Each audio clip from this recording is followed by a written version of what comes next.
Recording. Good evening, everyone. Good evening. On behalf of Nagpur branch, I welcome all of you in the virtual seminar on amendments in charitable trust. दोस्तों, जैसा कि हम सभी जानते हैं कि finance act 2021 में हमारी वित्त मंत्री निर्मला सीतारमण जी ने ट्रस्ट, एनजीओस और एजुकेशनल इंस्टीट्यूशन के रजिस्ट्रेशन, री रजिस्ट्रेशन एंड टैक्सेशन से संबंधित काफी बदलाव लाए हैं और इन बदलावों को समझने के लिए और इन पे डिस्कशन करने के लिए आज हमारे साथ नागपुर ब्रांच के द्वारा ये आज वर्चुअल सेमिनार का आयोजन किया गया है और इन सभी प्रोविजंस की जानकारी देने के लिए हमारे बीच नागपुर के हमारे अपने सीए सुधीर भाईती सर उपस्थित हैं। मैं उनका यहाँ पर स्वागत करता हूँ। Thank you. Welcome to sir. Thank you very much. Thank you, Sanjay ji. Thank you very much. And now I request our young and dynamic chairman, C.A. Saket Bagadia sir, कि वे अपना welcome remark दें। Over to you, Saket sir. Thank you so much, Sanjay Bhaiya. A very good evening, respected members. The chief speaker for today, C.A. Sudhir Bhaiti ji, Senior Chartered Accountant, Secretary of the branch, C.A. Sanjay Agarwal ji, past Chairman, C.A. Surendra Drukkar ji, the other managing committee members who are present here, in absentia, the regional council member, C. Abhijit Kelkar, Vice Chairman and Vikasa Chairman, C. Jiten Saglani, Treasurer, C. Akshay Gulhane, Managing Committee Member, C. Harish Rangwani ji, and my dear members. A very warm welcome to all of you on this very important topic on recent amendments related to charitable trust. Finance Act has brought in so many new changes as regards the charitable trust, and this was sought after topic which everybody of us was really waiting for. And we are really fortunate to have amongst us as the speaker who is an expert on this topic, Sudhir Bhaiti ji. We are going to cover the taxation of charitable trust, NGOs, educational institutions, regarding the registration and re-registration requirements, as well as compliances under section 12A, 12AB, 80G, 1023C on Income Tax Act 1961. समुद्र बहुत बड़ा है, जैसे कि sir ने बोला हुआ था, but इसको हमें सबको मिलके पार करना है. This is a new area of professional opportunity as well as there are so many confusions which are related to this topic.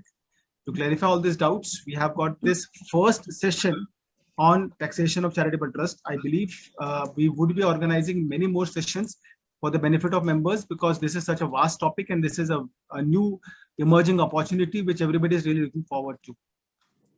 Friends, as regards the future programs which Nagpur branch is proposing to hold on 20th and 21st of the coming week, we are going to launch a new study circle series by the name as the Top 10 series. The first program of it would be held on Wednesday, wherein it would be graced by our past president of our institute, C. Ashok Chandak sir. The basic concept behind this Top 10 series is that there are so many amendments, there are so many new provisions, there are so many new judgments, case laws, and judicial interpretations, as well as advanced rulings which are coming so much on that. So every month there is going to be this Top 10 series wherein the expert on the subject would be covering top 10 points related to that subject. This is going to be, the first one is going to be GST. It is followed by on Thursday by a lecture by Senior Chartered Accountant, past Chairman, C. Rajesh Loya sir on income tax. So the first session will be taken up by Chandak sir on GST, which is going to cover the top 10 series. Pehli top 10 news related to the month of May. So that is a concept which has been launched so that hum sab log updated rahe about all the things that are going to happen on GST related to real estate transactions on 25th of May. And there are many more programs which are scheduled and lined up, which includes a program related to the internal audit session, a program related to valuation standards, a program related to company law, a full refresher course on company law that will be launched in next month. So I request all the members to take maximum benefit of this. I'm able to see a past chairman, CA Umang Agrawal, sir. We have got so many, we have got our past chairman, CA Anil Parak, sir, also here. CA Zulfesh Shah, sir. There are so many chartered accountants, which I am able to see here. I welcome all these senior chartered accountants to this very interesting session on charitable trust. I welcome one and all. Thank you so much, Sudhir sir, for giving consent for this valuable session. Over to you, Sanjay Bhaiya. Thank you, Saket sir. Now I request our past chairman, CA Suren Durupkar sir, please introduce our speaker, CA Sudhir Bhaiti sir. Over to you, Suren sir. Suren जी रहने दीजिए, अपन सीधा subject start कर लेते हैं. Sir, इतना बड़ा biodata मेरे पास आया है. मुझे पता है कि आप वक्त के बड़े पाबंद हो, तो मैं बहुत ब्रीफ में हमारे जो भी श्रोता है या जो मेंबर्स हैं उनको एक ब्रीफ में इंट्रोड्यूस करना चाहूंगा, because it's my proud privilege to introduce today's speaker, CA Sudhir Bhaiati sir, who is senior member of our profession and is senior partner of Ratan Chandak & Company, having branches at Pune, Nashik, Jalgaon, Aurangabad and Ahmednagar. He has started his career with Ratan Chandak & Company as article clerk and post qualification continue with the firm as a partner since 1989.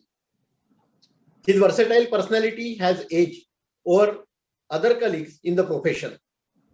Sudhir sir is specialized in the area of direct taxes, TDS matters, cooperative, trust and universities. He represented clients before Direct Tax Authority, Appellate Tribunal, Tribunal Appellate, Special Benches of Income Tax Appeals, etc.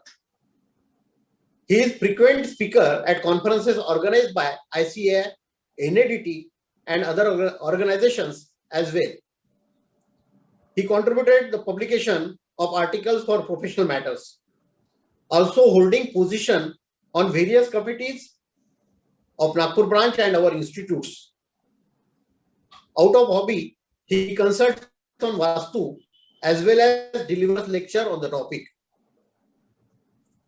He promoted the Umbrella Ventures Private Limited, where because of his leadership, the company won the Economic Times Promising Brand of 2018 award. He is recipient of prestigious award of Promising Entrepreneur of India 2019 by Economic Times 2019. He is socially active and life member of Diabetic Association of India, trustee of Site Research Foundation. He is past president of Nagpur Nagar Maheshwari Sabha, former Sanchalak of Maheshwari Patrika. Lot of contribution to the society. He has won many awards for his contribution in the Lions Club by the Lions Club International. So friends, please, without taking much of your time, I present before you today's speaker, CA Sudhir Bhaiati sir. We welcome you, sir. Thank you. Thank you Suren sir. जैसा कि introduction पे बताया Suren sir ने कि expertise in charitable trust educational institution, तो ऐसे हमारे expert आदमी को मैं हैंड ओवर करता हूँ आज की प्रोसीडिंग कि वे हमें गाइड करें और हमें सब बताएं ट्रस्ट के बारे में. Sir, over to you Sudhir sir. Thank you, Sanjay Bhaiya. Chairman of the Nagpur branch, young dynamic CA Saket and his entire team, and all my seniors, respected senior in the profession, my colleagues and my fellow chartered accountants. Day before yesterday, around 9:30, Saket sir gave me a call. परसों शाम को 5 बजे आपका lecture रख दिया है और आपको चैरिटेबल ट्रस्ट के अमेंडमेंट से बोलना है. मेरे पास सिर्फ 48 घंटे भी नहीं, 43 घंटे दिए, बट इस 48 घंटे में आई कुड प्रिपेयर कि what amendments charitable trust in finance act 2020 and 2021 what was proposed and what are the major changes. So before proceeding, I would like to thank my very good friend Surendra Rukkar ji for introducing me with such nice words. Surendra ji, आप बहुत अच्छे इंसान है, इसीलिए सब में अच्छा ही देखते हैं. Thank you very much. और आपकी इसी अदा के हम हमेशा कायल रहे हुए हैं. आपने हमेशा लोगों में अच्छाइयां देखी हैं. Friends, this subject, I will confine this subject today to only amendments made by Finance Act 2020 and 21. And moreover, I will focus on what are the registration process of charitable trust, old trust, new trust, what is the process of ATG, how section 1023C registration has to be taken, what are the forms to be filled up, किस तरह का हमको donations के form fill up करने हैं, what are the requirement of documents, technical requirement, what are the technical requirement to upload the data on the website. I will try to cover up these things in a practical manner. I don't want to go in very technical, but I will definitely like to go with the subject that we should be able to file the registration paper, ATG paper very easily without any hassles. Shall I go in English or Hindi? Chairman sir, you just tell me, accordingly I'll go. Sir, both are comfortable. Both are comfortable. Okay. So friends, there are, if you look at assessment on the return filing of charity, any charitable institution, you will find only there are 5 sections in Income Tax Act which governs everything. Section 11 to 13, then section 1023, and one section which has been introduced 3 years back, that is section 115 TD. These 5 sections governs entire charitable assessment procedures and assessment of income. And with some small sections, lot many litigations, every high court is having different view for the same subject. इतने litigation है जिसका हिसाब नहीं है. So अगर आप उस section को भी पढ़ेंगे तो it's very confusing. इतने explanation उसके अंदर add होगा. Every time they are, instead of simplifying the thing, they are complicating the subject. 2020 में जो किया, 2021 में आने के बाद और कॉम्प्लेक्स हो गई situation.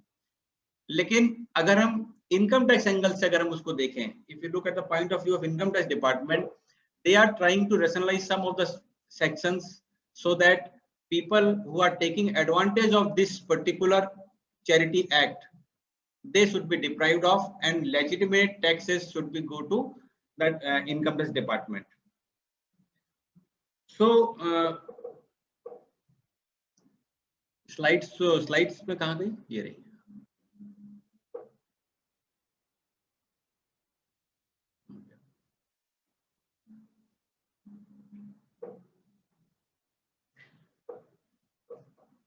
If you look at the arrangements of section of the Income Tax Act, you will find after section 10, section 10 is exemption of income, then section 11 to 13 deals with charitable trust, and then comes section 14 that deals with heads of the income. That means for assessment of charitable institution, there is no head of income prescribed by the act. हमारे सारे head of income section 14 में define हुए हैं कि कौन कौन सी income है. Income from business, income from house property, income from salary, all are after section 14. So 11 to 13, whenever we are going to file income tax return of a charity institution, we should keep in mind that there are no particular head in which this income has to be assessed. That's why method of computation of income is entirely different what other entity is having. So all the existing charitable institution, just a minute, all the existing charitable and religious institutions are registered, approved under the following sections. One is section is 1023C. Second is section 12A, that was prior to 1996. I have mentioned because these sections will be referred frequently. Then section 12AA, the trust registered after 1996 till 2021. And then came section 12AB, that is trust registered in income tax after 2021, and section ATG. So we have to follow procedure of all these sections 10, 23C, 12AB and 80G. Now let us come. What is the important aspect of charitable trust? Gone are the days. Earlier time, people used to have this entity as a tool for tax planning. Now, with the changes in Income Tax Act in last 2 years, this thing has gone. So whenever you are creating a charitable trust, you must know what is the intention of settlor or trustee or managing committee members or director to create the trust. That intention should be clearly written in the object clause of the charitable trust. I have already told charitable trust is not a tool for tax planning. It is a charity institution which is doing social work for the needy people. So constitution of the charitable trust is most important document. हमने अगर पिछले समय में अगर आपने कुछ देखा होगा तो जब लोगों ने 12A अप्लाई किया, जब मामला ऑनलाइन हुआ था और पूना में था, तो हर जगह एक क्वेरी आती थी कि आपकी डीड के अंदर ये क्लॉज नहीं है, आपकी डीड के अंदर वो क्लॉज नहीं है, आपकी डीड के अंदर रेसिडुअल क्लॉज नहीं है, आपकी डीड के अंदर डिसोल्यूशन क्लॉज नहीं है. You go and get it done and then only we can give you 12A benefit. So whenever you are filing or creating a charitable trust document to the department, you should read entire constitution and see whether the required condition of the act are mentioned in that deed or not. If it is not there, kindly do it before filing the registration form. Otherwise your registration they will reject and they will ask you to change the deed and then come back. So we'll start from section 1023 procedures. There is one amendment in section 1023C 3AD in this particular budget, that entire income of education institution shall be exempt. Before amendment, the clause was that the gross receipt of such institution does not exceed 1 crore. What was the meaning? Suppose I am a registered charitable society and I am having 5 different colleges or 10 different colleges. So the limit of 1 crore was per institution. So earlier, if your receipt of 10 colleges was below 10 crore, then your income was exempt under section 1023(3)AD and you were not liable to file the return of income. To remove this inequality, the department has come out with the amendment that now gross receipt limit they have put up is 5 crores, including all institution. अगर आपकी 10 institute भी है, उसके अंदर 15 college भी हैं, तो सब मिला के 5 करोड़ के ऊपर आपकी ग्रॉस रिसीट्स नहीं होना चाहिए. If it is more than 5 crore, then benefit of section 1023C 3AD is not available to that particular society. This is the major change we should keep in mind.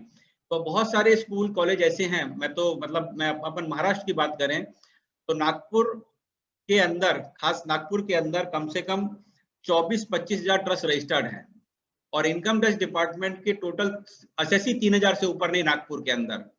तो बाकी trust कैसे थे? जिनकी income 1 crore के नीचे थी institution wise, इसलिए वो रिटर्न फाइल नहीं करते थे. But with the amendment of this 1023C, now they are liable to file the return of income. Now, how to obtain 1023C exemption? So now the department has made it clear that every trust has to get its registration done under section 1023C. Earlier also provisions was also there, but now they have synchronized all the provisions.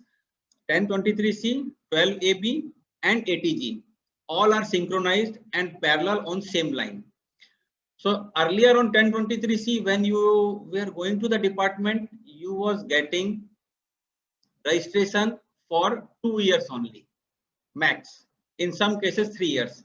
But now I'll give you the situation. Number one, when you are having 1023C existing approved trust. If you are approval is in your hand, then within 3 months from 1/4/21, that is before 30th June of this year, you have to apply to the income tax department for your registration under section 1023C. The department will pass an order and registration will be granted to you for 5 years. And final order you should receive within 3 months from the end of the month in which application is made. आपके पास अभी registration आपके हाथ में है, आप 3 महीने के अंदर फॉर्म फाइल कीजिए, आपको 5 साल का रजिस्ट्रेशन मिलेगा और 3 महीने के अंदर आपको 5 साल का रजिस्ट्रेशन का सर्टिफिकेट आ जाएगा। और ये सब ऑनलाइन होगा, आपको डिपार्टमेंट में कहीं जाने की जरूरत नहीं है। दूसरा, trust already approved under new provisions of 1023C। जो ट्रस्ट अभी अप्रूव होंगे न्यू प्रोविजन के अंदर, उनको कब करना है बाद में renewal? At least 6 month prior to expiry of the period for which approval was originally granted. जो नए ट्रस्ट इसमें अप्रूव होने वाले हैं, उनको अप्रूवल जहां एक्सपायर हो रहा है उसके 6 महीने के अंदर उनको अपना रजिस्ट्रेशन फिर से अप्लाई करना है। एंड उस केस में भी आपको 5 साल का आपको मिलेगा, लेकिन by that time department is going to prescribe some terms and conditions which will be specified later, which will be very stringent। आपके चैरिटेबल ट्रस्ट के अकाउंट्स को, पिछले 5 साल के अकाउंट को थॉरो इन्वेस्टिगेट करेंगे, इसलिए उन्होंने 5 साल का सिस्टम रखा है। और आपके लिए टर्म्स कंडीशन भी 5 साल की बाद में आएगी। और फाइनल ऑर्डर जब आप फाइल करेंगे उसके 6 महीने के अंदर आपको मिलेगा, because by that time department will totally scrutinize your 5 years account, whether you have actually done charity or not and what has transpired in your books of account. Now see third situation, new trust provisionally approved under 1023C। आपको अभी मालूम है कि जब आप registration को जाएंगे तो पहले आपको एक प्रोविजनल रजिस्ट्रेशन मिलेगा 3 साल का।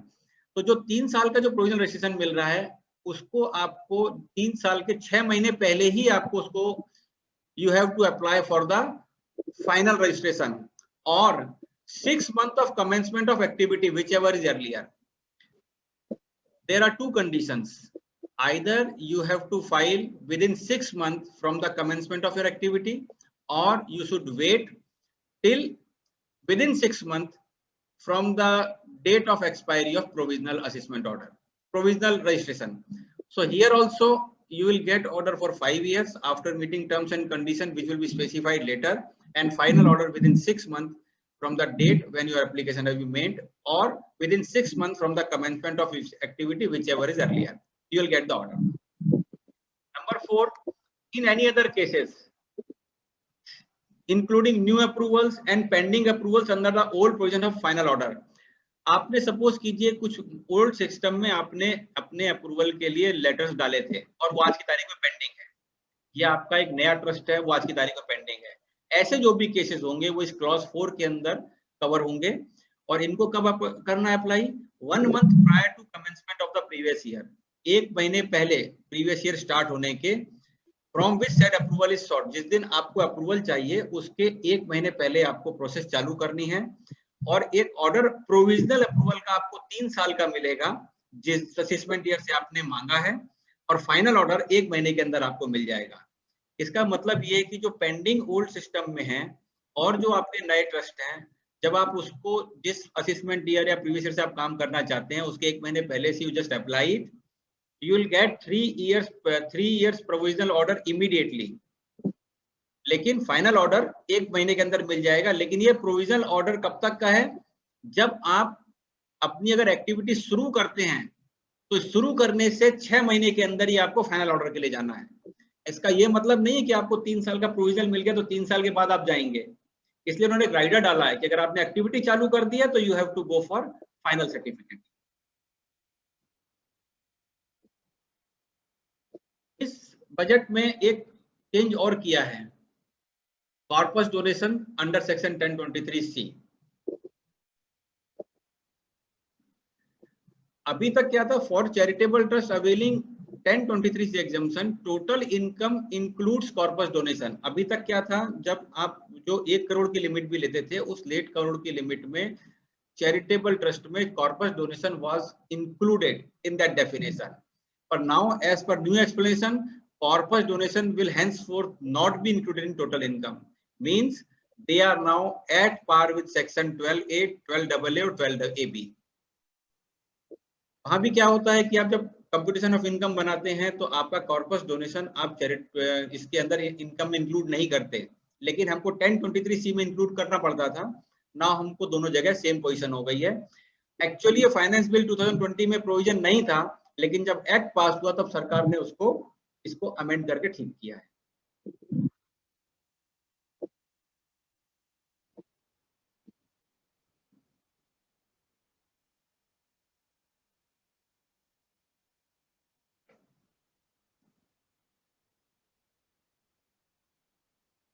Hello hello, Audible, sir. आ रही है आपकी आवाज? आवाज आ रही है, पर स्लाइड आगे नहीं जा रही है। एक मिनट, स्लाइड आगे नहीं जा रही है। Something problem with the slide.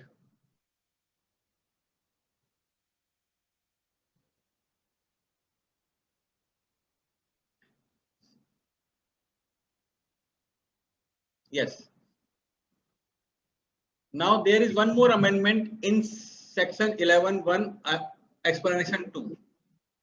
So in the earlier period, you was allowed to spend 85% of your entire income of the previous year. If you apply 85%, if you spend 85%, 15% of the amount you was allowed to accumulate and spend in next year.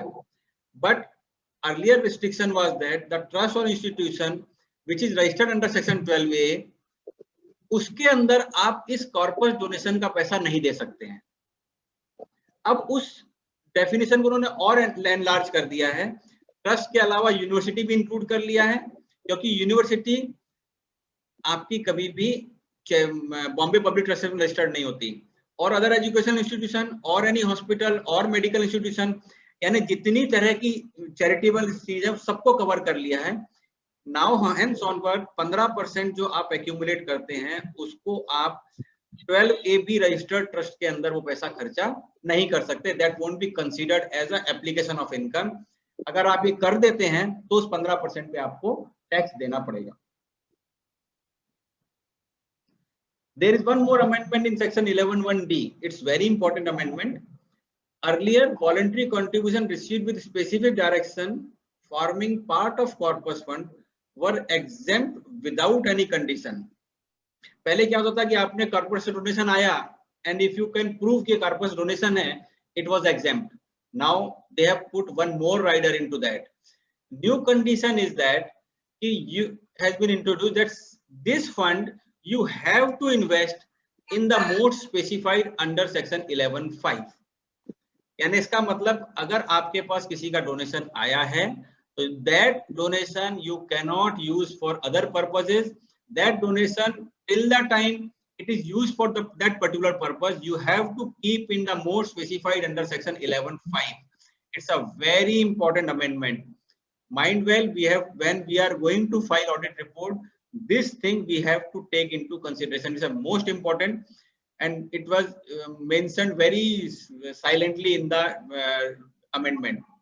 So now onward, every corpus donation with a specific direction need to be invested in section 11(5) securities till it gets it is applied for the purpose for it was the fund was given by the donor.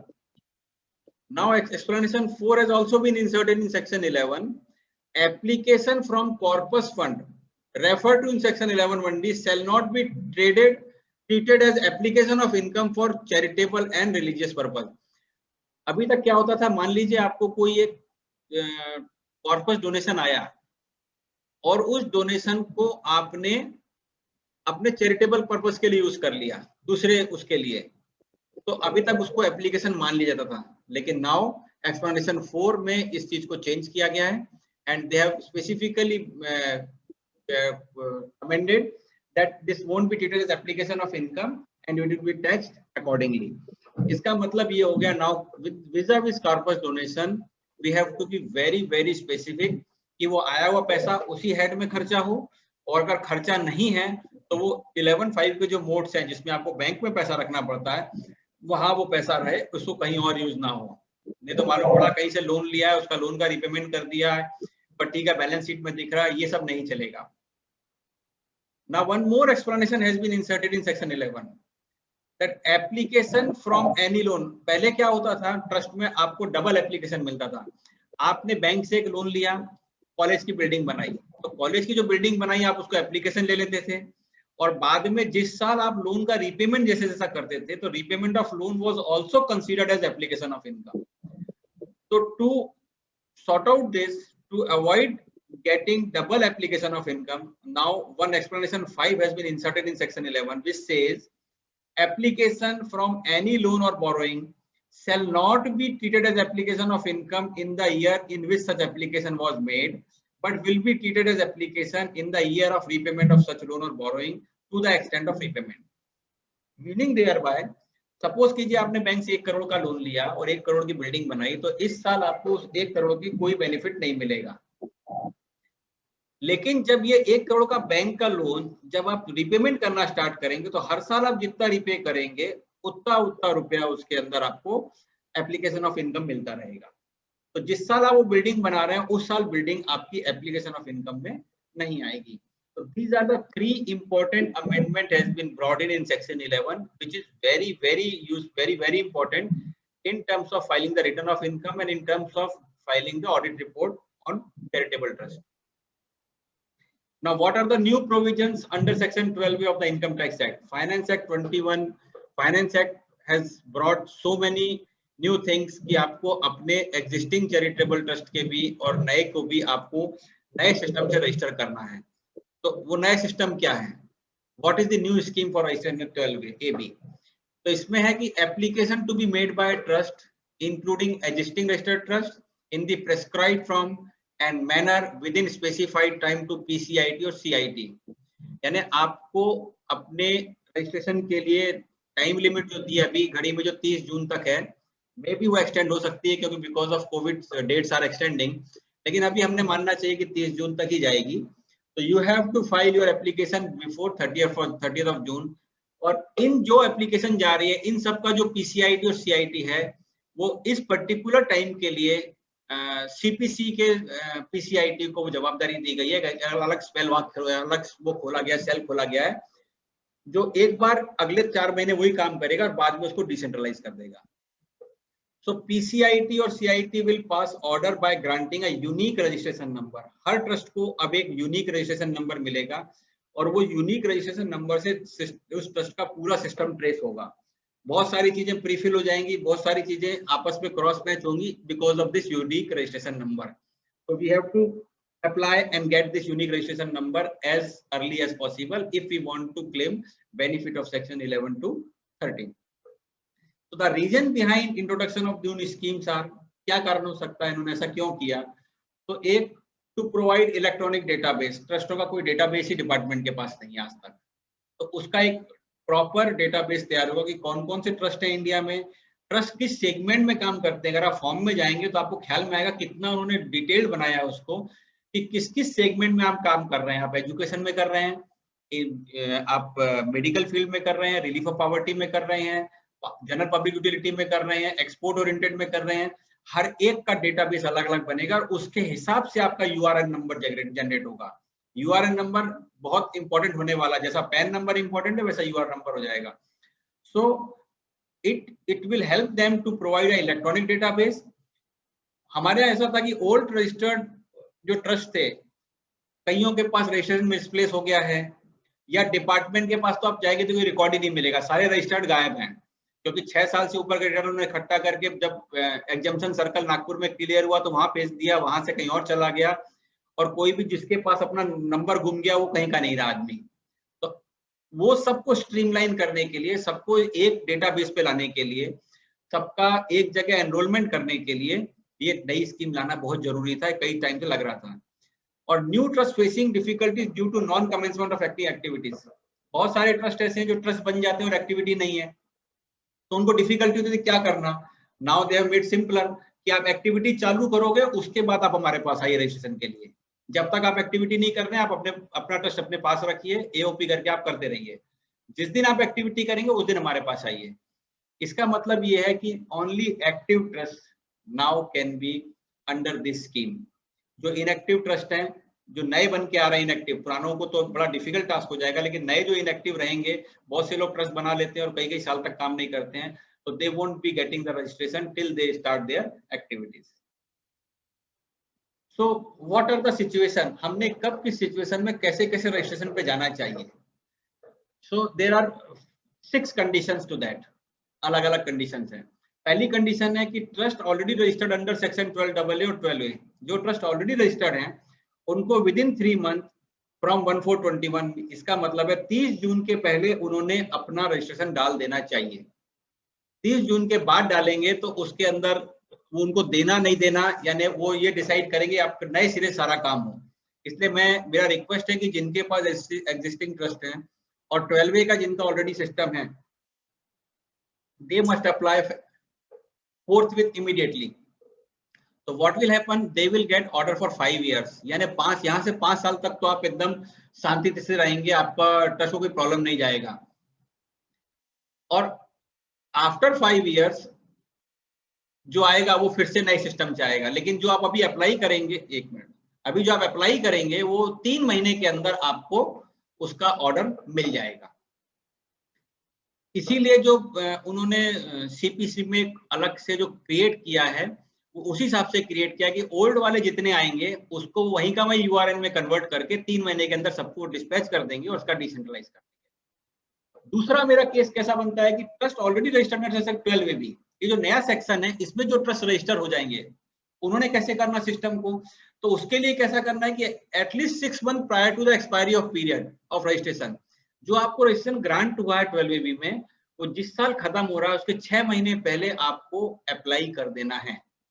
6 महीने पहले apply कर देंगे तो उस समय तक आपको terms and condition नई वाली आ जाएंगी. वो अप्रूवल भी आपको 5 साल का मिलेगा, लेकिन वो 6 महीने का डिपार्टमेंट टाइम लेगी और 6 महीने के बाद आपको उसका ऑर्डर देगी.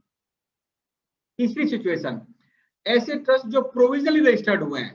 मैंने पहले बताया था कि जो नए ट्रस्ट हैं वो अप्लाई करेंगे तो 3 साल का प्रोविजन मिलेगा.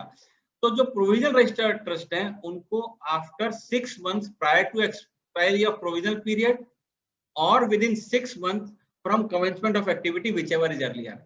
यानी आपका अगर मान लीजिए 3 साल का मिला है तो 3 साल खत्म होने के पहले 2.5 साल में ही आपको जाना पड़ेगा न्यू रजिस्ट्रेशन के लिए, रिन्यूअल के लिए. और अगर आपकी एक्टिविटी चालू हो गई है तो आपको रिन्यूअल के लिए तुरंत जाना है. तो department will pass an order for 5 year और ये ऑर्डर भी 6 महीने में, जिस महीने आपने फाइल किया 6 महीना और एक्टिविटी जहां से भी होगा 6 महीने के अंदर देंगे. और इसमें आपके ट्रस्ट का डिटेल्ड पूरा एग्जामिनेशन होंगे. फोर्थ पोजीशन इज कि trust registration becoming inoperative due to first provision of section 11(7), 12A और 12AA.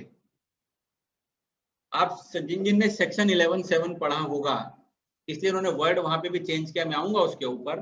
तो अगर जिनका 11(7) के कारण वो अगर आपका रजिस्ट्रेशन इनऑपरेटिव हो रहा है तो आपको 6 महीने पहले कमेंसमेंट ऑफ असेसमेंट ईयर के, जिस साल में आपको रजिस्ट्रेशन चाहिए उसके पहले आपको इसका रजिस्ट्रेशन फाइल करना है.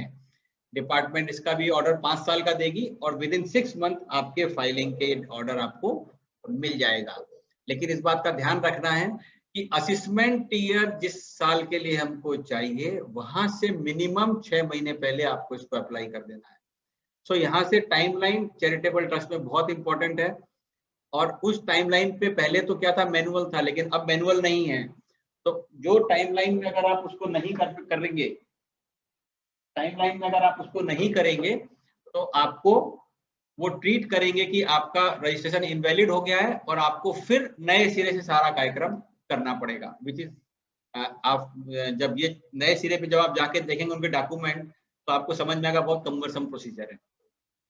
हमारी 5th पोजीशन आती है कि ट्रस्ट अडॉप्टेड और undertaken modification of its object this do not confirm to the condition of registration. ऐसे कुछ ट्रस्ट हैं जो कि अपने ऑब्जेक्ट क्लॉज में अमेंडमेंट करते रहते हैं. आपको होता ये कि जिस समय आपको रजिस्ट्रेशन दिया गया है, when you was granted registration under section 12A or AA earlier, your whatever object you have put forth before the department, they have given on that basis. Now you have amended your objects और वो object आपने जो लिए हैं वो आपके registration में जो आपने दिए थे उसके अलग से लिए हैं. सो आपको क्या करना पड़ेगा, पहले चल जाता था लेकिन अब नहीं चलेगा. तो अब आपने जिस दिन मॉडिफिकेशन कर रहे किया है उससे 30 दिन के अंदर you have to file application for registration again. अगर आपका चेंज ऑफ ऑब्जेक्ट हुआ है तो you have to file a registration within 30 days from the date of modification. Then after verification of everything, after evaluating terms and conditions, after evaluating whether your objects falling under whether the objects are falling under 11 to 13 or not, they will pass an order for 5 years, and you will receive final order within 6 months from the end of month in which application is made. So this was our 5th position. Now 6th position, in any other case that includes new trust और pending registration under old provision of 12A for final order. जो अभी हमने final ये act आने change होने के पहले जिन्होंने एप्लीकेशन फाइल की होंगी वो एप्लीकेशन फाइनल पेंडिंग रह गई, वहां पे उनके हमको बहुत सारे लेटर्स आए, हमने जवाब दिया, लेकिन वो पेंडिंग रह गई। ऐसी सब तरह की एप्लीकेशन को, चाहे वो नया ट्रस्ट हो चाहे पेंडिंग एप्लीकेशन वाला हो, उसको आपको 1 month prior to commencement of previous year, जिस साल का असेसमेंट ईयर का आपको रजिस्ट्रेशन चाहिए, उसके 1 महीने पहले आपने उसका रजिस्ट्रेशन फाइल करना चाहिए। You have to file 1 month prior in from the assessment year in which you want to get your trust registered. The department will pass an order provisionally for 3 years. 3 साल का पहले आपको देगी जिस assessment year से आपने मांगा है। Whatever may be the assessment year, they will give from that assessment year 3 years, and final order you will receive within 1 month when the application is made. When this provisional registration is regularized, then they will scrutinize your everything. So the thing, this was the thing. I have classified registration in 6 parts. The process, उसका time limit बताया, किस time limit में करना है, what precaution you have to take, orders आपको कब मिलेंगे, ये जानकारी मैंने आपको इसमें दी है। अभी उनके फॉर्म्स पे और लेटर में बाद में आता हूं मैं। नाउ एक इनऑपरेटिव की हमने बात की थी एक स्लाइड पे, कि if a trust is registered under section 12A और 12AA और आइदर 10C, हो सकता था ना पहले कि हमारे पास एक इंस्टीट्यूट है, हम कोई साल में क्या करते थे 1023C में एग्जाम्पशन क्लेम का रिटर्न फाइल करते थे, एक आध साल में 12A में मांगते थे। क्या हुआ, then section 11(7) department brought in कि if you are registered under section 12A then you cease to take benefit of section 1023C. Any benefit of section 10 you cease to take. So now they have made, in short, henceforth the trust will be able to enjoy exemption either under section 1023C or 12AB. They have used word inoperative. Means दो में से एक ही operative होगा. You have to choose one, either 1023C or 12AB. Choice belongs to trust. You have to choice, you have to take this after taking into consideration कि आपकी साल की income कितने आने वाली है, आगे के सालों के आपके प्रोजेक्ट्स कितने हैं, आपको क्या लगता है कि आप एजुकेशन इंस्टीट्यूट में कहाँ तक जाएंगे, मेडिकल में कहाँ तक जाएंगे, या कोई सोशल सर्विस में कहाँ तक जाएंगे। Accordingly you take the decision कि whether you want to go for 12AB और you want to go for 1023C. Choose properly, take proper decision with all the documents और data available in your hand. So what are the form for filing application for registration 12AB? So basic form is form 10A. This form 10A is form for trust registration already registered or fresh registration. In both the cases, if your trust is already registered before 1421 or if it's a fresh registration, then kindly use form 10A. You can use, then there is a form 10AB. That 10AB will be used when the trust is already registered under section 12AB. अगर आपको 12AB पहले मिल गया है, ये जो अभी आपको नया मिलेगा फ्रेश रजिस्ट्रेशन, वो जब आप रिन्यूअल के लिए जाएंगे तो then you have to use form 10AB. या जो ट्रस्ट प्रोविजनली रजिस्टर्ड हुए हैं 12AB में, उनको भी फॉर्म 10AB फाइल करना है रेगुलर के लिए. जो ट्रस्ट इनऑपरेटिव हो गए 11(7) में, उनको भी फॉर्म 10AB ही फाइल करना है. और जिन्होंने अपने ऑब्जेक्ट्स में मॉडिफिकेशन किया है, उनको भी फॉर्म 10AB ही फाइल करना है. Kindly note this, there are 2 distinctive form. अभी की घड़ी में as of now form 10A ही साइट पे आया है, क्योंकि उनको मालूम है कि अभी पुराने जितने हमको उनको देना है और फ्रेश रजिस्ट्रेशन को देना है. नया रिन्यूअल की भी बात ही नहीं आती है, प्रोविजनल रजिस्ट्रेशन की भी बात नहीं आती है, इनऑपरेटिव की भी बात नहीं आती है, और मॉडिफिकेशन वालों को थोड़ा वेट करना पड़ेगा. तो kindly note down, 10A and 10AB, choose appropriate form wisely. So how to file form 10A? If you want to file form 10A, you have to log on to income tax e-filing website. Log in with your credentials. Then from left, third tab, that is called e-file. You go there, select form number 10A, applicable form. Select assessment year 22-23 because you cannot go before 22-23. The scheme is applicable from 1/4/22. Then submission is prepare and submit online, and filing type original or revised, whatever is the applicability you choose. So whatever document, whatever information you have to fill, once you log in, you go to e-file section, you go to form 10A, then you will be able to fill up your form. Now we'll see how this form look like. So कैसे भरना पड़ता है, इसके अंदर कितनी तरह की information देनी पड़ती है. So the form is looking like this form 10A. That is application for registration or provisional registration or intimation or approval or provisional approval. पहले दुनिया भर के अलग अलग जितनी चीजों के लिए फॉर्म अलग अलग तरह के होते थे, डिपार्टमेंट ने सब कंसोलिडेट करके एक में लाके छोड़ दिया है. आपकी सारी जानकारी एक ही फॉर्म में मिल जाएगी और वहीं से आप चले जाएंगे. But you have to choose appropriately. So जब आप लॉग इन करते हैं और फॉर्म को लेते हैं तो जो खिड़की खुलती है उस खिड़की में बहुत सारे इंस्ट्रक्शंस हैं, 15-20 इंस्ट्रक्शंस है. Kindly read those instruction carefully. Basic और जो इंपॉर्टेंट है वो मैं भी हाईलाइट करके चौथी स्लाइड में बताने ही वाला हूँ, लेकिन आपसे मेरा रिक्वेस्ट है कि kindly read down all the instruction. These are very important because अगर आपने कोई सेक्शन कोड गलत ले लिया, रजिस्ट्रेशन कोड गलत ले लिया, तो आपको लेटर ऑन इनकम टैक्स के असेसमेंट्स में प्रॉब्लम जाने वाला है. So what are the information is required? PAN of course required. Then section code, कौन से सेक्शन में आप लेना चाहते हैं, वहां पे आप ड्रॉप डाउन में लिस्ट मिल जाएगी. What are the activities, whether you are charitable और रिलीजियस कम चैरिटेबल, जो भी आपकी एक्टिविटी आप मार्क कीजिए. What is type of constitution, आप ट्रस्ट हैं, सोसाइटी है, कंपनी है. Now they have do one wonderful thing is that others they have chosen. Problem ये था कि बहुत सारे चैरिटेबल इंस्टीट्यूशन ऐसे हैं, like I have told university. University is neither a trust nor a society nor a company.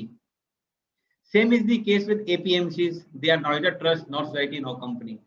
So earlier जब आपका registration की बात आती थी तो it was very difficult, क्योंकि वो हमेशा बोलते थे कि चैरिटी ट्रस्ट का रजिस्ट्रेशन लाइए, वो मिलता नहीं था, तो उसके लिए बहुत झंझट होती थी. Now they have made it other, and other में क्लासीफाई किया कि अब अदर में क्या चीज है. And whether applicant is established under the instrument, yes, you have to mention yes. Date of incorporation you have to mention here. Then authority granting registration incorporation, आपका registration किसने दिया है, कंपनी है, registrar of company, society, trust, others में government का notification है, क्या है, वो सब आपको वहां पे लिखना है. Then there is a question of objects of applicant. आपका ऑब्जेक्ट क्या है वो आपको यहाँ पे मेंशन करना है. Then whether trust deed contains clause that the trust is irrevocable. आपको ख्याल होगा मैक्सिमम जो लोग इस लाइन में प्रैक्टिस करते हैं, पहले क्वेश्चन आता था कि आपका ट्रस्ट इररिवोकेबल नहीं है इसलिए आपको नहीं मिलेगा, या फिर आप अपनी डीड अमेंड कीजिए, इररिवोकेबिलिटी क्लॉज लेके आइए और हम आपको देंगे. So that now they have mention here only कि अगर आपका नहीं है तो काइंडली गेट इट डन. अगर आप जैसे नो करेंगे तो वहां से क्वेरी आ जाएगी, इसलिए बेटर है कि आप उसके अंदर इररिवोकेबल क्लॉज डालिए और यस लिखिए.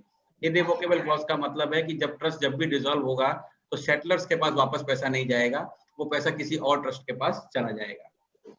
Earlier it was a tool planning, that's why section 115 TD was introduced. We'll talk on later on if time permits.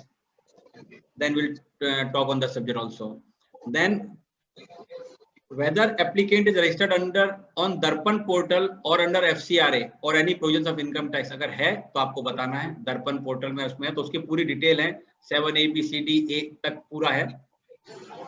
फिर एक प्रश्न है उनका कि whether application for made by the applicant in the past has been rejected. आपने past में कोई application किया and that was rejected by the authority, mentioning something that you have to mention here that has been rejected. और whether claiming exemption under clause 21 of section 10 of the income tax act. पहले आपको याद होगा local authority करके concept होता था, बाद में उसको चेंज किया गया है. But if you are claiming exemption under section 1021, you are local authority, still you want to go for this, then you have to mention here specifically that we are local authority. Then details of author and जितने भी author हैं उन सब की details आपको यहाँ पे देनी है. On the date of application जो भी ऑथर है उनकी इंफॉर्मेशन देनी है. और इंफॉर्मेशन में कॉलम दिए उन्होंने जो आपको देखी जाएंगे, name, relation, percentage of share holding, क्योंकि अगर आप सेक्शन 8 कंपनी है तो सेक्शन 25 कंपनी 8 कंपनी है तो परसेंटेज ऑफ होल्डिंग वहां लिखा होगा. यूडीआईएन और आईडी सब आपको सब देना ही है. और अगर पर्सन नहीं है इंडिविजुअल और कोई कंपनी आपकी ट्रस्टी है, बहुत सारे केसेस में आप देखेंगे कंपनी भी ट्रस्टी होती हैं, तो फिर वहां पे वो कंपनी की पूरी इंफॉर्मेशन आपको देनी है. Then now it's very important thing, we should come on point number 10. वो पूछता है कि आपने रिटर्न लास्ट टाइम फाइल किया है क्या. इफ यू से यस, तो नीचे का 11 से लेके 19 तक की सारी इंफॉर्मेशन आपको भरने की जरूरत नहीं, वो अपने आप वहां से आ जाएगी, वो आपकी चीजें आपको नॉन एडिटेबल हो जाएंगी. If you have filed your return then this corpus कुछ आपको भरना नहीं है, system will automatically pick up. If you say no then you have to fill up all the things. And in the case of a trust, existing trust which are registered are filing return of income, they have to select yes, rest they forget. If you are an existing trust but you are not filing return of income, then you have to provide all this information which are in point number 11 to 19. That is most important. Then in income details also same. If you are registered, then no need to fill, otherwise you have to fill. And whether the trust or institution has incurred any expenditure on religious nature. If you are a religious trust, you have to mention how much अगर आप joint हैं, charitable और religious both हैं, तो आपको डालना है कितना आपने रिलीजियस पे खर्चा किया है, परसेंटेज ऑफ टोटल इनकम से कितना है. तो वो जो एक सेक्शन है 5% से ऊपर रिलीजियस में अगर आप लेते हैं तो आपके बाकी चैरिटेबल ट्रस्ट को भी रिलीजियस में कन्वर्ट कर देते हैं. तो that is the purpose of this. So this is the simple form with very less information, but you have to be precise in selecting codes of that income. And this form 10A has to be verified electronically. If your trust is required to file income tax return under digital signature, then you have to attach digital signature. If you are not required to file digital signature, then through electronic verification code, not cover about. So electronic verification code में जो आपका trustee है उसका OTP, आधार OTP से भी काम होता है, उसके बैंक अकाउंट के थ्रू भी कोड जनरेट हो जाता है, उसके इंटरनेट बैंकिंग से भी जनरेट हो जाता है.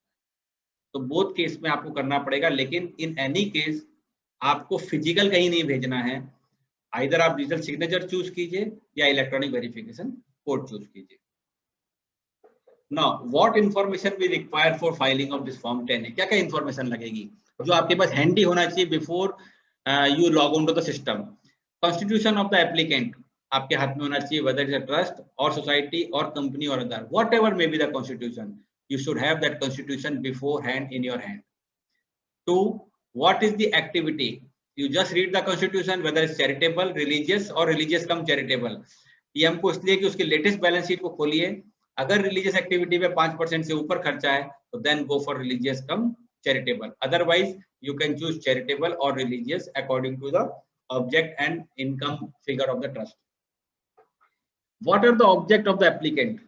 So you have to read the trust deed or memorandum and you just sort out what are the objects, and that object you have to put in place in form number 10A. Then you have to give details of registration under section 12 में जो आपके पास old है वो आपके पास handy होना चाहिए. FCRA का registration है, दर्पण जो नीति आयोग में आजकल बहुत लोग मांगते हैं, तो वो अगर आपके हाथ में है तो that you also have to update all this registration. तो आपके पास सब सर्टिफिकेट्स आपके हाथ में पहले होना चाहिए before you are going to fill up the form 10A.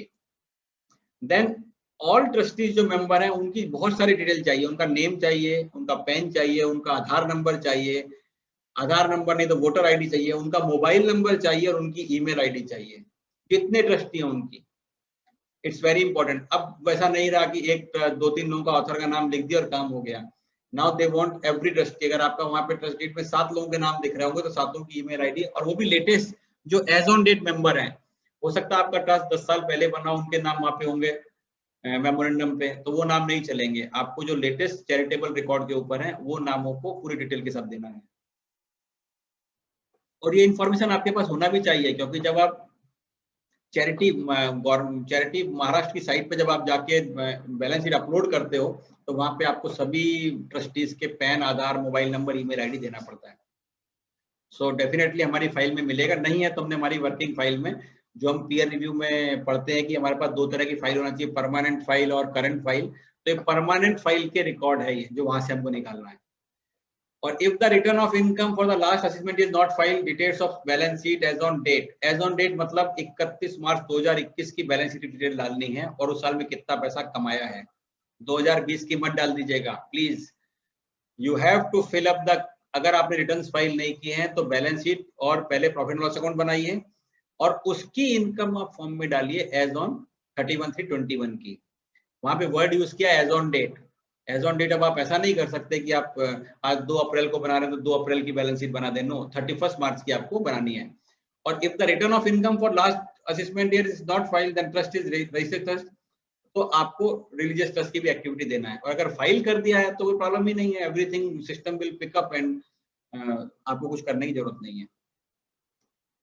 क्या क्या डॉक्यूमेंट इनके साथ लगाना है, दिस इज वेरी इंपॉर्टेंट, जो आपको पीडीएफ फॉर्म में बना के जो अपलोड करना है। तो एक आपको करना है ट्रस्ट डीड की कॉपी, लेकिन जो भी आप बनाते, मैं आऊंगा उसके ऊपर आगे, लेकिन लेजिबल होना चाहिए कि ऐसा नहीं कि आपने कुछ तो भी धुंधला धुंधला सा दिख रहा है और पीडीएफ बना के कर दिया, वो चलेगा नहीं। सो ट्रस्ट डीड की कॉपी कंपलसरी है, जो कि आपको फॉर्म 10 के साथ 10A के साथ आपको अटैच करना है। आपको नोटिफिकेशन देना है कि जो कॉपी ऑफ डॉक्यूमेंट की आपका क्रिएशन हुआ है। चैरिटी ट्रस्ट में तो आपको रजिस्ट्रेशन मिल जाता है, कंपनी में मिल जाता है, लेकिन मान लीजिए यूनिवर्सिटी है तो आपको गवर्नमेंट नोटिफिकेशन देना पड़ेगा कि इस साल में यूनिवर्सिटी क्रिएट हुई है। आपने एपीएमसी बनाई है तो गवर्नमेंट का आपको नोटिफिकेशन देना पड़ेगा कि इस तारीख को हमने एपीएमसी बनाई है। That document you need to upload. Merely mention of the date won't suffice, you have to upload this particular document. Then registration with registrar of companies, firm, society, public trust, जो भी है registration आपके हाथ में वो आपको लगाना है। FCRA अगर आपके पास है तो उसका रजिस्ट्रेशन सर्टिफिकेट भी आपको अटैच करना है, अगर आपके पास है। बहुत सारे ट्रस्टों के पास है, पर जिनके पास नहीं उनकी जरूरत नहीं है। आपका जो ओरिजिनल 12A सर्टिफिकेट जो आपको मिला है या 12AA का मिला होगा, उसकी कॉपी भी लगाना है। यहाँ प्रॉब्लम ऐसा आता है कि बहुत सारे ट्रस्ट का 12A है नहीं, खाली नंबर से काम चला रहा है बहुत दिनों से, they don't have copy. 2 trust तो मेरे पास ऐसे हैं जिनके पास कॉपी नहीं है, उनके पास खाली नंबर है। तो उसके लिए हमने ऑलरेडी, मैंने वहां डाला हुआ है, मेल अभी तक जवाब नहीं आया है कि whether we should opt for a new registration और हमें नंबर देके फाइल करें और आप उसको कंसीडर करें। वो अभी तक जवाब नहीं आया, क्योंकि basic purpose of bringing this system into the force is that कि डिपार्टमेंट के पास खुद के पास डेटाबेस नहीं था और बहुत सारे सर्टिफिकेट लोगों के पास खुद के पास भी नहीं थे। जो नंबर चले आ रहे थे चल रहे थे, लेकिन अब ऐसा नहीं चलेगा। तो जो लोग इस डिफिकल्टी से फेज में आने वाले हैं, दे काइंडली वेट। हमने भी मेल डाला है, आप भी मेल डाल के पता करने का प्रयास कीजिए ये चीज के आपको, क्योंकि ये इन्फॉर्मेशन तो आपको देखना पड़ेगा कि अगर 12A का सर्टिफिकेट नहीं है तो सिस्टम वहां पे अपलोड ही नहीं लेता है, वो रुक जाता है। Then if the applicant is existence, the annual account of applicant relating to maximum 3 preceding financial year, the last 3 साल के अकाउंट्स, एनुअल अकाउंट्स आपको साथ में अपलोड करना है। इतने डॉक्यूमेंट आपको अपलोड करना है। नाउ ये डॉक्यूमेंट कैसे, जो डॉक्यूमेंट जो आपके जाएंगे वो कैसे होना चाहिए? डॉक्यूमेंट सिंपली तो आपको नहीं करना है। तो all the documents will be self certified by the authorised person of the applicant. ये याद रखिए, जो ट्रस्टी का ऑथराइजेशन मतलब कौन? आप अगर जब आप डिपार्टमेंट की वेबसाइट पे जाते हैं, लॉगिन करते हैं, जो आदमी को आपने वहां पे ऑथराइज पर्सन किया और जिसके मोबाइल के थ्रू आप ओटीपी ले रहे हैं, that person should certify all the documents. Please note that he is the authorised person.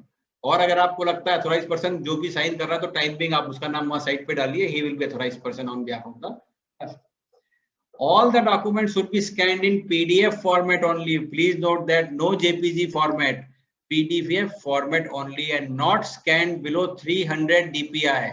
Please make it this is the highly technical. मैं टेक्निकल आदमी नहीं हूँ, इसलिए DPI का शायद डॉट पर इंच का मतलब होता है शायद, जो इस लाइन में होंगे बताएंगे। लेकिन PDF फॉर्मेट में 300 DPI से नीचे अगर आपका है तो इट विल बी रिजेक्टेड। तीसरा, size of all documents put together should not more than 50 MB. 50 MB के ऊपर सारे डॉक्यूमेंट आपके नहीं जाने चाहिए। आपको स्कैनिंग इस तरह से करनी है कि 50 MB के अंदर आपका पूरा काम हो जाए। And one more important thing is that अगर डॉक्यूमेंट आपके वर्नाकुलर लैंग्वेज में है तो self certified translation of same is required to be uploaded. आपको एग्जांपल देता हूँ, महाराष्ट्र में आपको जो सोसाइटी रजिस्ट्रेशन एक्ट के अंदर जितने ट्रस्ट मिलेंगे सबकी डीड मराठी में मिलेगी, आपको सबके मेमोरेंडम आर्टिकल सब आपको मराठी में मिलेंगे। So you have to first translate it, then self certified it, and then make 300 DPI PDF format, and then you upload it. So this technical thing you have to be keep in mind while uploading the document. अगर आपका 300 DPI से नीचे है तो specifically they have mentioned कि we won't consider this.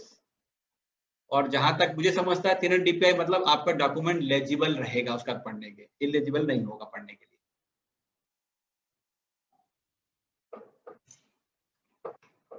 This was the process, document,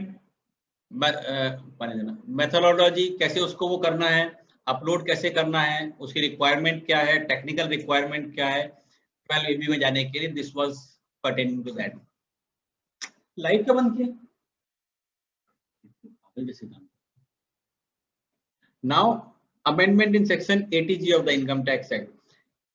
अब ATG की भी एप्लीकेशन साथ साथ में करनी है, 12 भी करना है और ATG दोनों के लिए सिस्टम सेम कर दिया। 5-5 साल का सबको ड्यूरेशन दे दिया कि आपको रजिस्ट्रेशन भी 5 साल का मिलेगा, ATG भी 5 साल मिलेगा, और every 5 year you come again with the department.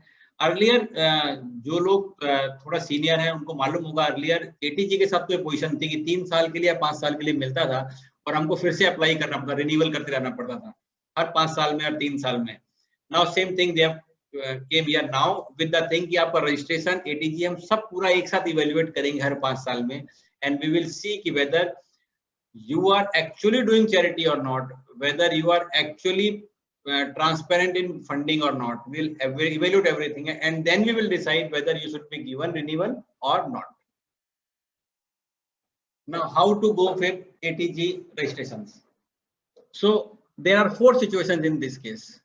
Existing ATG approve trust अगर है पहली सिचुएशन में तो विद इन 3 मंथ फ्रॉम 1/4/21, 3 महीने के अंदर आपको करना है। That is 30th June is also the same date, यानी हमको हर केस में 12 ATG 30 जून के पहले फाइल करना ही है। The period for which application कितने दिन मिलेगा? 5 साल के लिए, ऑर्डर फॉर 5 ईयर, और within 3 month from the date of application आपको मिल जाएगा। इनिशियली जो एग्जिस्टिंग है, जो ऑलरेडी नए सिस्टम में अप्रूव हो गया है ट्रस्ट, जैसे अभी जो ट्रस्ट हमारा, मैं इसलिए बता रहा हूँ कि आगे आपको ये पोजीशन आएगी, इसलिए आपको आज से मालूम होना चाहिए। ये जो ATG मिल रहा है, ये ATG वाले जब अप्रूव होकर फिर से अगले बार जाएंगे तो जब आपका ATG एक्सपायर हो रहा है उसके 6 महीने के पहले आपको अप्रूवल फिर से लेना है। यानी 5 साल का आपको जरूर मिला है लेकिन 2.5 साल में आपको फॉर्म फाइल कर देना है, तो आपको फिर से 5 साल का मिलेगा और department will take maximum 6 month to decide whether you are eligible for section ATG benefit or not. तीसरी पोजीशन बनती है कि new trust provisionally approved under section ATG, यानी आपको मालूम है कि प्रोविजन मेरे को 3 महीने का अप्रूवल दे दिया, तो ऐसे ट्रस्ट के लिए 2 कंडीशंस हैं। जब आपका प्रोविजनल पीरियड एक्सपायर हो रहा है उसके 6 महीने पहले या एक्टिविटी कमेंसमेंट के 6 महीने पहले के 6 महीने के अंदर आप देखेंगे कि सारी क्लॉज चाहे 1023C हो, चाहे 12AB हो, चाहे ATG हो, तीनों के लिए सारी क्लॉज सेम है, यानी टाइम लिमिट सेम है कि कब कैसे कैसे आपने अप्लाई करना है। तो नया ट्रस्ट जो प्रोविजनली अप्रूव है उसने 6 months prior to expiry of provisional period for which approval was granted और within 6 month of commencement of its activity whichever is earlier, यानी ये जो सिस्टम होगा उसके अंदर उनको अप्लाई करना है। Here also you will get order for 5 years and your application they have to dispose of within 6 months from the date of filing or within 6 months of commencement of activity, whichever is earlier, they will dispose of accordingly. You will get a final order. And in any other case that includes new approval or pending approval of old ATG for final order, अगर आपके पुराने आपने apply किया इसके commencement के just पहले या कोई नया केस आ रहा है तो 1 month prior to the previous year for which set approval is granted, आपने जो जहां आपने अप्रूवल सॉर्ट किया है कि वो इसके 1 महीने पहले आपने अप्लाई कर देना चाहिए, सो दैट आपको 3 साल का जरूर मिलेगा, लेकिन और 1 महीने के अंदर ही मिल जाएगा, लेकिन आपको जैसे ही एक्टिविटी चालू होती है तो आपको उसके फाइनल अप्रूवल के लिए जाना पड़ेगा। तो प्रोविजनल अप्रूवल इज जस्ट जो आप डॉक्यूमेंट देंगे उसके बेस पे अप्रूव कर देंगे, लेकिन आपको जब आप एक्टिविटी करेंगे तो then they will evaluate your activity and then they will decide whether you are eligible for section ATG registration or not. So this is the condition for ATG registration with the department. So one more thing, this ATG, for this ATG application, form is same, form 10A. You need to file form 10A. जब आप 10A में जाते हैं तो वहां जब पूछता हो किस पर्पस के लिए, तो जो 12A लिखेंगे तो 12A भी मिल जाएगा, ATG लिखेंगे तो ATG मिल जाएगा, 1023C लिखेंगे तो 1023C मिल जाएगा. Rest information is same. Okay, yes. So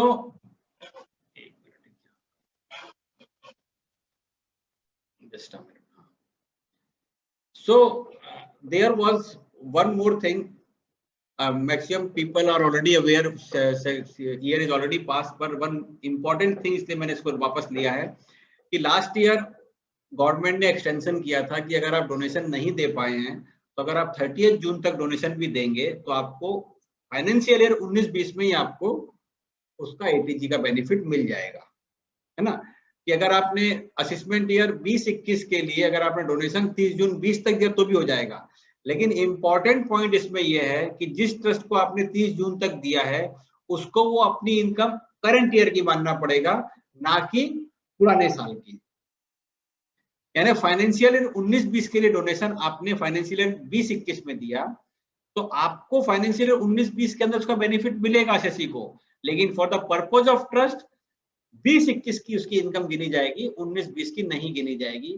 please mind keep this subject keep in mind because 2-3 persons has called me 3-4 days back कि भाई हमको वो आया तो हमने ट्रस्ट में भी 31 मार्च को उसकी प्रोविजन करके दिखा दें क्या, इस साल में नहीं, ऐसा नहीं चलेगा, लेकिन उसको इस साल की इनकम रहेगी।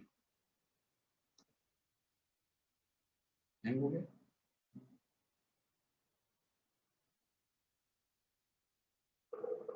Am I audible?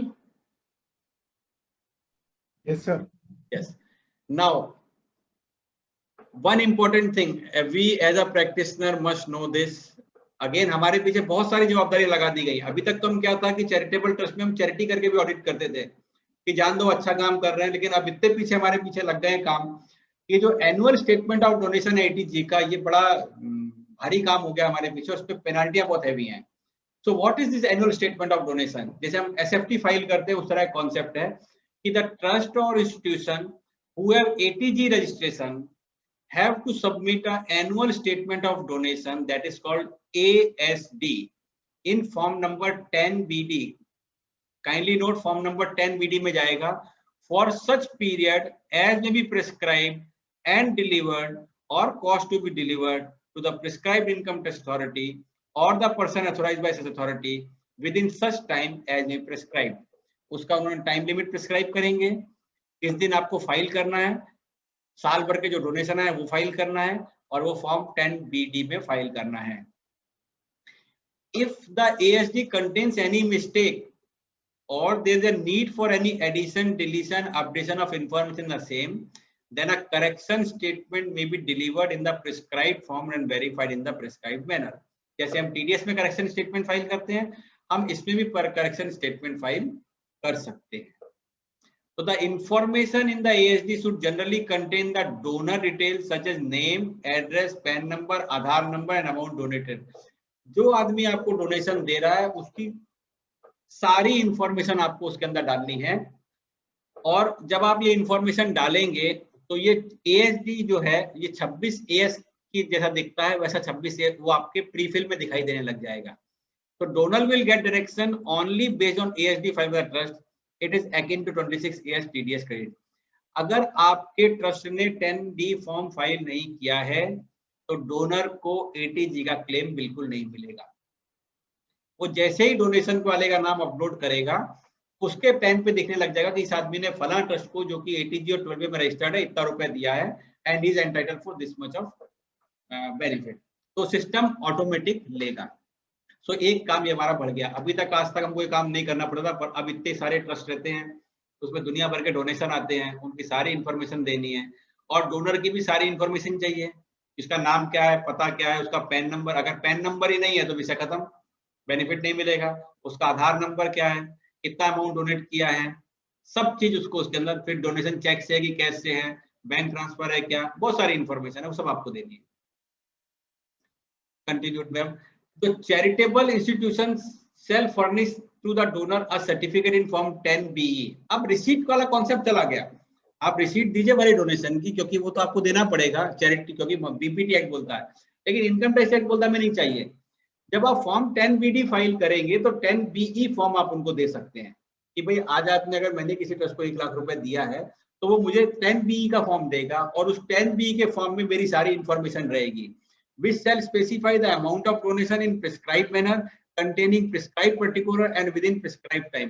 मैंने किस ट्रस्ट को दिया है, उसके नंबर्स क्या है, उसका URN क्या है, मैंने किस फॉर्म में पैसा दिया है, सारा चीज सर्टिफिकेट में आएगा।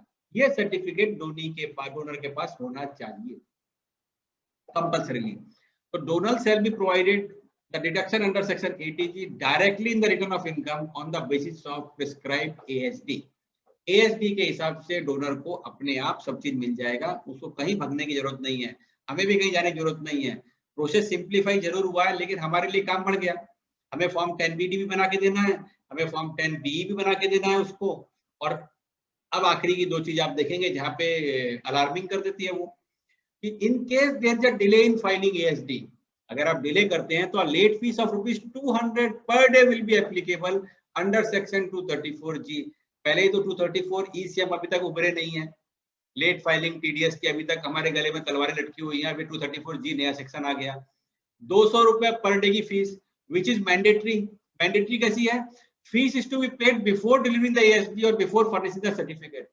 आपका ASD जाएगा ही नहीं अगर आप पेमेंट नहीं करेंगे तो, यानी इतना उसको उन्होंने कॉम्प्लिकेट कर दिया। तो अगर आप टाइम से फाइल नहीं कर रहे हैं, तो अगर मान लो आपने 1 महीना डिले किया तो पहले 6,000 रुपए भरिए और फिर आप आगे जाइए। आप पेमेंट करके चालान की जब एंट्री करेंगे तब वो आपको लेगा, अदरवाइज लेगा भी नहीं सिस्टम। ऐसा वो सिस्टम डिजाइन कर रहे हैं। तो हमें इस बात का ध्यान रखना है कि लेट नहीं होना चाहिए। लेट पे ₹200 पर डे की पेनल्टी। और दूसरा जो सबसे इंपॉर्टेंट है, अगर आप वो ASD फाइल नहीं करते 10BD में, तो penalty of ₹10,000 which may go up to 10 lakhs under section 271K। साहब लेट फाइल करेंगे तो लेट फाइल लग रही है, और कोई कारण से फाइल करना भूल गए तो 10,000 से 10 लाख तक। यानी आपको सब तरीके से डिपार्टमेंट ने खर्च के बांध दिया है कि आपको, अगर आपको 30 अप्रैल तक अगर उसकी डेट डिसाइड करेंगे तो 30 अप्रैल तक आपको फाइल करना ही है।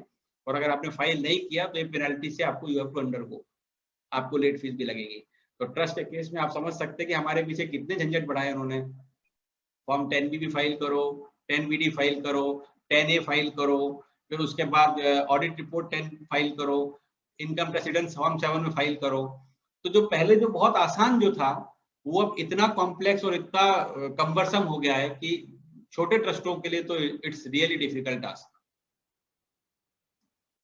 Other terms and conditions approval under 1023 registration, इनके लिए अदर कंडीशंस क्या है कि call for such document or information or make such inquiry as the officer thinks necessary in order to satisfy himself about। यानी आपको ऑनलाइन देने के बाद भी वो आपकी इंक्वायरी कर सकते हैं, आपको उससे और डॉक्यूमेंट बुला सकते हैं, जरूरत पड़ा तो फील्ड के इंस्पेक्टर को भेज सकते हैं। सारे एवेन्यूज उन्होंने ओपन रखे हैं just to check whether your activities are genuine or not। Number 2, compliance of such requirement of any other law for the time being in force as which are material for the purpose of achieving its objects। आपने, जैसे इसमें example देता हूं कि आपको foreign से funding आई है तो FCRA का अभी रिटर्न का नया सिस्टम आ गया, हर महीने भरना है। तो आपने वो रिटर्न भर रहे हैं कि नहीं भर रहे हैं। अगर आपने वो कंप्लायंस नहीं किया है तो उसको भी वो चेक करेंगे, और अगर लगता है कंप्लायंस आप नहीं कर रहे हैं तो you will B deprived of getting registration under section 12AB or ATG or 1023 as the case may be, meaning thereby we have to be very, very cautious and vigilant in maintaining the account, audit of the account, documentation, information of donors, information of expenditure, information of application of income. So many things you have to be very vigilant. Other amendments relating to charitable trust, मैंने जब कल खोल के देखा तो बहुत सारे act में नजर आया, so मैं आपको वो भी चीजें आपके साथ शेयर करना चाहूंगा. अभी 6:24 हो रहा है, मेरे पास है 15-20 minute time. So the finance bill 2020 has specified that no deduction shall be allowed to the donor under section 80 GGA in respect of donation exceeding 2000 unless donation is paid in any mode other than cash. अगर आप 2000 से ऊपर cash donation दे रहे हैं तो forget it, आपको कोई benefit मिलने वाला नहीं है. 2000 के नीचे है तो आपको मिलेगा, 2000 के ऊपर आपको सारे डोनेशंस, आपको जो लोग चेक से बैंक ट्रांसफर से देंगे वही लोग इसको कर पाएंगे. 115 TD आप सबको मालूम होगा, मैं खाली रेफरेंस पर्पस के लिए बोल रहा हूँ कि इसमें पहले 12 AB वर्ड नहीं था, तो उसको इफेक्टिव बनाने के लिए उसमें 12 AB वर्ड यूज कर लिया. 115 TD आप सबको मालूम होगा, एक्रेडिटेड इनकम पे जो टैक्स लगता है. जिस ट्रस्ट का, देखिए इस साल बहुत अच्छा बेनिफिट है, जिनको चाहिए वो आज बेनिफिट ले लेवे, ऐसा लाइफ लॉन्ग बाद में आएगी नहीं अपॉर्चुनिटी. 115 TD क्या बोलता है कि अगर आपका 12 रिजेक्ट हो गया या आपका 12 कैंसिल हुआ कोई भी कारण से, उसकी बहुत सारी कंडीशंस हैं, तो 115 TD आपके पिक्चर में आ जाएगा. तो जितने साल आपने 11 सेक्शन 11 से 13 का बेनिफिट एंजॉय किया है डिपार्टमेंट से, उतने सालों की इनकम आपकी इस साल में टैक्स हो जाएगी. और आपकी जो प्रॉपर्टी उस सेक्शन से बनाई 11 से 13 में, आपने मान लो प्रॉपर्टी बनाई, बिल्डिंग बनाई 5 लाख में, आज उसकी प्रॉपर्टी की वैल्यू हो गई 5 करोड़, तो 5 करोड़ पे है आपको टैक्स देना है 115 TD में. तो जरूर 115 TD पढ़िए, बहुत मतलब मैं आपको बोलूंगा बहुत इंपॉर्टेंट है. और अगर आप इनकम टैक्स का ITRV जो लोग ध्यान से देखेंगे तो ITRV के अंदर नीचे 6-7 लाइन 115 सिर्फ TD के लिए एक्रेडिटेड इनकम. पहले लोग जो ट्रस्ट को टूल करते थे टैक्स प्लानिंग के लिए, मैं आपको शुरू में मेरी स्पीच में बोला था कि tax now charitable trust should not be used as a tool. पहले लोग क्या करते थे, ट्रस्ट बनाया, 12 का बेनिफिट लिया और बाद में 12 रिजेक्ट करा लिया, तो वो क्या हो गया, AOP बन गया. AOP बन गया तो और चैरिटी में जाके इसको डिसॉल्व कर दिया, तो पैसे सारे ट्रस्टीज के पास चले गए टैक्स फ्री. वो सब कॉन्सेप्ट गया. Now you have to be, अगर आप 115 TD में फंस गए तो आपको बहुत टैक्स लगने वाला है. Kindly read 115 TD. Right now it's not the time कि उसको मैं यहाँ पे डिस्कस करूँ, उसको बहुत लंबा सब्जेक्ट है वो, but I would advise to all my practising seniors, my fellow colleagues, my juniors, kindly read 115 TD. हर ट्रस्ट के अंदर हमको इस बात का ध्यान रखना है, इसलिए हमको सोच समझ के 12 AB का रजिस्ट्रेशन लेना है कि whether we should opt for it और नॉट, कि हमारा AOP करके हमारा अगर काम होता तो मुझसे क्यों नहीं चलाएं. क्योंकि ATG के बेनिफिट्स भी आपको मालूम है कि जितना आप डोनेशन देंगे उसका 50% क्वालिफाई होगा और उसका 10% एडजस्टेड इनकम के तहत मिलेगा. तो it's very limited benefit you are getting. With the amount of this harassment you have to take care and you have to advise accordingly your clients how to go ahead about the charity matters. Date of filing audit report in Form 10B or Form 10BB and ITR. So the date of filing Form 10B or Form 10BB for assessment year 21-22 will be before 30th September, and income tax return you have to file before 31 October 2021.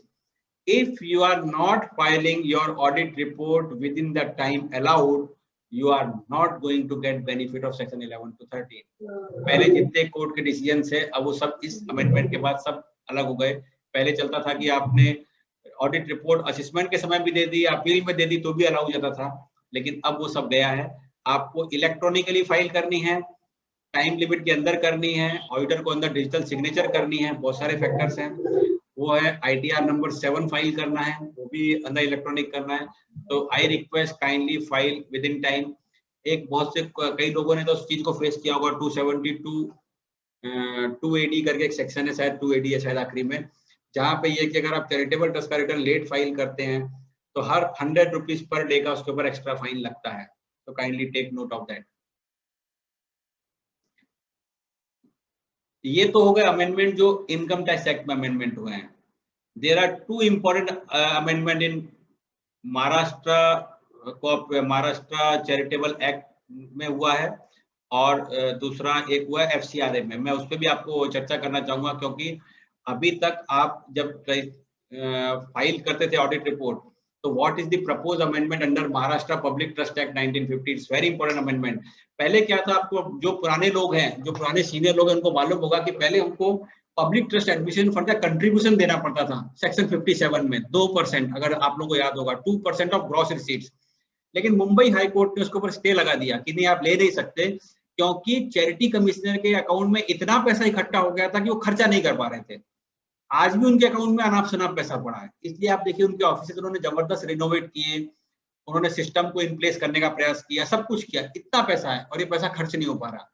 इसलिए Bombay high court ने intervene किया, उस पर stay किया कि आप पैसा नहीं ले सकते कंट्रीब्यूशन का।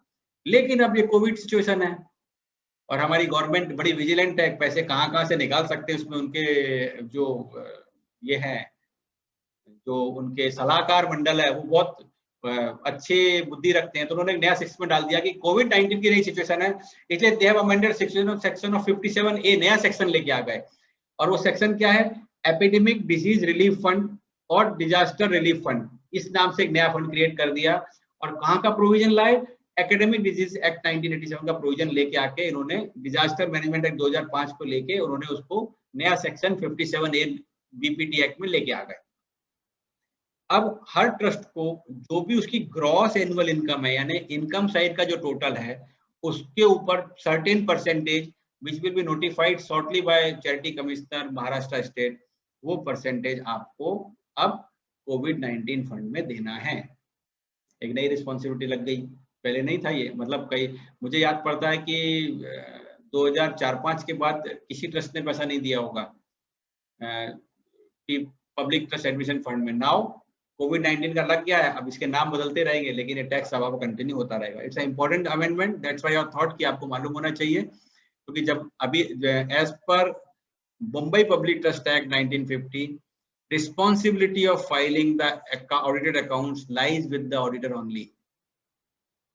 और अगर ऑडिटर के ऊपर है, तो अगर आप जब तक ये चेक नहीं देंगे, जब तक वो वहां पे एक्सेप्ट करते नहीं। ये चैरिटी कमीशन का बहुत सिंपल फंडामेंटल है, पहले भी हमने देखा है, अभी वर्किंग वैसा ही है। सो जब हम ये ऑडिट करते हैं तो हमको ध्यान रखना है कि कितना परसेंटेज गवर्नमेंट नोटिफाई करती है, उतना पैसा हमको वहां भिजवा देना है। FCRA में कुछ नया प्रोविजन हुआ। ये कोविड ने सब जगह मौका दिया है गवर्नमेंट को, सब जगह चेंज करने का। तो ministry of home affairs has come out with an online response form in relation to कोविड-19 एक्टिविटीज। बहुत सारे लोग कोविड-19 के नाम पे बहुत कुछ काम कर रहे हैं, कूद फांद रहे हैं, इधर से पैसा ला रहे हैं, उधर खर्चा कर रहे हैं। तो इसको स्ट्रीमलाइन करने के लिए मिनिस्ट्री ऑफ होम अफेयर्स ने नया सिस्टम लिया है। It is not mandatory but advisable to file online response, only applicable to trust having FCRA register. अगर आपके पास रजिस्ट्रेशन है, मैंडेटरी नहीं है, लेकिन आपने ऑनलाइन रिस्पॉन्स फाइल करना चाहिए। It's a recommendatory mandatory, not exactly mandatory. तो ऑनलाइन फॉर्म में be submitted by the 15th of every month, यानी आपको हर महीने रिपोर्ट करनी है कोविड-19 की। ये उन्होंने प्रोविजन कर दिया है। The actual activity related to COVID-19 needs to be submitted. Both FCRA and local fund, including activity in kind, need to be reported. आपने किसी को पकड़ के और किसी ने आपको सामान दिया, मान लीजिए कि भैया खाने का सामान लोगों को बांट दो, आपने बांट दिया, आपने अपने ट्रस्ट का बोर्ड लगाया। तो अगर आपने ट्रस्ट का बोर्ड लगाया है तो जो पैसा जो सामान आया और जो आपने दिया वो भी आपको रिपोर्ट करना है। लोकल लोगों से क्या फंड लेके आपने कोविड-19 में किया, वो भी आपको करना है। FCRA में से कितना पैसा आया, वो कैसा खर्च किया, वो भी आपको रिपोर्ट करना है और एवरी मंथ रिपोर्ट करना है। It's not mandatory, it's recommendatory, पर मंथली कर देना ही बेहतर है, क्योंकि बाद में जब ईयरली कंपाइल करने जाएंगे तो प्रॉब्लम होगा। क्योंकि बहुत सारे ट्रस्टों में आप देखिए, ट्रस्टों ने लोगों से बहुत सारा डोनेशन इन काइंड लिया है, अनाज लिया है, सैनिटाइजर्स लिए हैं, मशीन्स ली है, ऑक्सीजन मशीन्स लिए हैं, ऑक्सीजन सिलेंडर्स लिए हैं, बहुत कुछ हुआ है पिछले साल सवा साल में, बहुत सारी चीजें बदली हैं। तो हमको, अगर कोई ट्रस्ट ये क्लेम करता है कि हमारा एक बैनर है, उसके अंदर हमने ये काम किया, हमने ऑक्सीजन बांटे, तो बांटे तो आपने लाए कहाँ से और कैसे बांटे, किसको बांटे, वो सब आपको रिपोर्ट करना है। अगर आप मंथली रिपोर्ट नहीं करेंगे तो ईयरली तो आपको कंपलसरी है ही करना पड़ेगा। और उसके लिए आपको fcraonline.nic.in पे जाके इसको रजिस्टर करना है under the head service under FCRA। Kindly note that this FCRA particular provision, those trusts or those my professional colleagues who are having trust which are registered under section after FCRA, kindly do this in order to comply with the provisions of government. As an auditor, to whom we are responsible? We are responsible when we are auditing a proprietary concern, then our responsibility is only towards the proprietor. If it's a partnership concern or LLP, then it's responsibility towards the partners. If it's a private limited and public limited company, the responsibility towards the shareholder or stakeholders. But when it comes to charitable trust institution, our responsibility is to public at large and donors. Kindly note that we are responsible to the donor. Yes, your money, the money which you have given to this trust has been used properly, fairly, and according to the instruction or direction given by you. We are responsible to the public. So our responsibility has been enhanced in all walk of the life, maybe the Income Tax Act, maybe Bombay Public Trust Act, maybe FCRA, come what may, or any other acts. Our responsibility is to report it properly, because information is flowing in every other form and it has to be correct, it has to be accurate.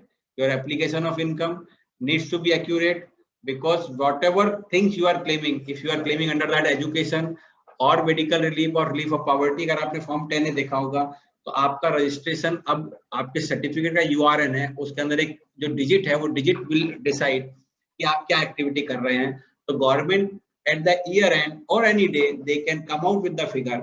India में इतने number of trust हैं, इतने number of trust में इतने trust educational हैं, इतने medical हैं, इतने रिलीफ पॉवर्टी करते हैं, और उन्होंने इस साल में इतने काम किए, इतना रुपए स्पेंड किया, इतने मैन आवर्स लगे हैं. आज जैसे गवर्नमेंट को ये नहीं मालूम है कि हमारे यहाँ कितने हॉस्पिटल हैं जो कि चैरिटेबल वाले चला रहे हैं. गवर्नमेंट अपने हॉस्पिटल तो मैनेज कर रही है पेंडेमिक में, लेकिन चैरिटी हॉस्पिटल के बारे में पता नहीं लगता है. अब नागपुर में अगर आप चैरिटी ऑफिस जाएंगे, अब उन्होंने वहां एक पूरा लंबा बोर्ड लगाया है कि कौन कौन से हॉस्पिटल चैरिटी में आते हैं पूरे के पूरे.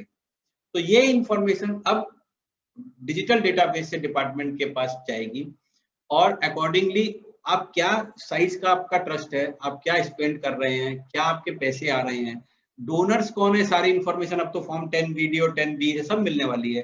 कौन डोनर्स है, यानी पैसा आपका कहाँ से आ रहा है और कहाँ जा रहा है, everything will be now neat and transparent. So with this changing scenario, with the amendment the department which has brought into various acts, we need to be very cautious, we need to be very specific, we need to be very precise, we need to elevate ourselves also with the day-to-day changing. और आप देखते होंगे तो इस government में तो दुनिया भर के रोज अमेंडमेंट आते हैं, तो we have to be very ये. और मैं जरूर रिक्वेस्ट करूंगा कि आपने अपने सारे इंस्ट्रक्शन फॉर्म 10A के जरूर पढ़ना चाहिए. दूसरा, जितने भी फॉर्म हमको फाइल करने हैं, चैरिटी में बहुत सारे फॉर्म हो गए हैं अब, चाहे वो रिटर्न का फॉर्म हो, चाहे वो एक्यूमुलेशन का फॉर्म हो 11(2) का, चाहे फॉर्म 9A हो. बहुत सारे लोग फॉर्म 9A को नहीं जानते होंगे. 9A फॉर्म है जो कि सेक्शन 11(1)A को लगता है, 11(1) बड़े ए को लगता है. वो फॉर्म, ये सारे फॉर्म टाइम पे जाने चाहिए. Any form if you are filing with delay, आपका असेसी, आपका क्लाइंट विल सफर. तो हमें यहाँ से ऑनवर्ड अब हमको हमारा भी पर्सपेक्टिव बदलना पड़ेगा. We need to be time bound oriented person. हमें इतने सब काम है तो डेफिनेटली अब हम चैरिटेबल ट्रस्ट, भले ही चैरिटेबल ट्रस्ट है, लेकिन हमको अब काम प्रोफेशनल मैटर पे करना है. तो हमारी फीस भी हमको उस लाइन पे रेज करना चाहिए कि हम जो पहले चलो कोई चैरिटी कर रहा है तो हमारा भी एक हाथ लग जाएगा, हम बहुत नॉमिनल अमाउंट में कर देंगे, गॉन आर द डेज. क्योंकि इतनी इन्फॉर्मेशन देना करना, आपका टाइम जाएगा, आपके स्टाफ का टाइम जाएगा. एंड मोर इम्पोर्टेंटली, एक भी फॉर्म अगर आपने लेट फाइल किया तो यू वोंट गेट बेनिफिट. आपने डोनेशन का फॉर्म गलत फाइल कर दिया, या आपने फॉर्म 11(2) का एक्यूमुलेशन आपने लेट फाइल कर दिया, तो ट्रस्ट को वो डिप्राइव होगा and trust will be liable for the taxation. I think I have tried to cover whatever amendment was brought in by Finance Act 2020 and 21, and what are the procedure of registration, what document, how to fill the form, what are the other act requirements, and what is the role in the changing scenario, हम chart accountant का scenario में नया role क्या है, हमारा भी नया अवतार हो रहा है इसके अंदर, हमें भी पुराने उससे निकल के बाहर आना है. So I have tried to cover up everything. Now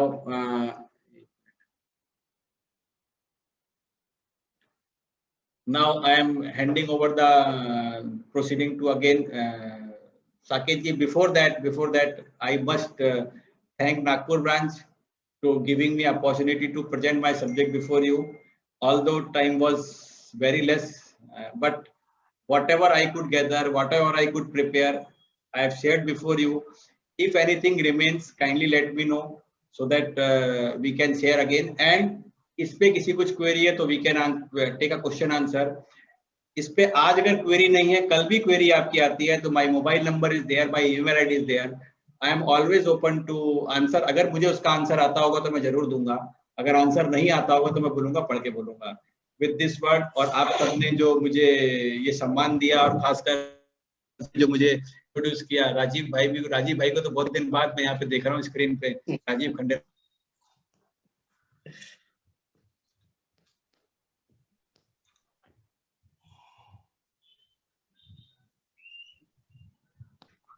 sir, आपकी आवाज नहीं आ रही है. राजीव सर ने आपको म्यूट कर दिया सर. कोई बात नहीं, राजीव सर और हम कभी भी निपट लेंगे. And I am thankful to all of you for giving me opportunity and to listen me. और आपका सबका माइक साकेत जी ने बंद करके रखा हुआ था. ये बड़ा अच्छा टेक्नोलॉजी में, आप चाहे जिसका मुंह बंद करके रख सकते हैं, कोई बोल नहीं सकता है. But Saket ji is very soft and kind-hearted person. He allows everybody to take out his to be queries. And with this, I am handing over the further proceeding of the meeting to Saket ji. Thank you very much. Thank you. Thank you Sudhir भैया. Trust के बारे में आपने जितना अच्छा बताया, ये बात जरूर हो गई है कि अब हमें भी चैरिटी कम करनी होगी, प्रोफेशनलिज्म अपनाना होगा. और जितना आपने बताया, ये डेफिनेटली जो भी चैरिटी में ट्रस्ट की प्रैक्टिस करते हैं उनके लिए बहुत ही बेनिफिशियल है. कि टाइमली बाउंडिंग जो आया है एस्पेक्ट, उसको हमें फॉलो करना होगा. सुधीर भैया, कुछ क्वेश्चंस आए हुए हैं जो मैं पढ़ता हूँ. हाँ, बोलिए. यस सर, एक मिनट. पहला क्वेश्चन आया sir, some trusts are registered way back in 1960. Their trust deeds are typewritten and when scanned are not very clear. In such case, what to be done? I will answer this. मैं एक question का answer साथ में करता चलता हूँ. इसका बहुत सिंपल तरीका है. आप चैरिटी ऑफिस में जाइए, एक फॉर्म फाइल कीजिए, आपको डॉक्यूमेंट वहां से साइन होके मिलेगा और उनकी जो कॉपी आएगी वो आपको एकदम लेजिबल कॉपी आएगी. सर्टिफाइड कॉपी आप 10 रुपए दे के ले सकते हैं. 3 दिन का समय लगता है. आप अप्लाई कीजिए, 3rd day you are getting. और किसी को उसमें प्रॉब्लम होगा तो मुझे बता दीजिएगा. चैरिटी कमिश्नर में एक आदमी है, मैं उससे मिला दूंगा, वो आपका काम तुरंत कर देगा.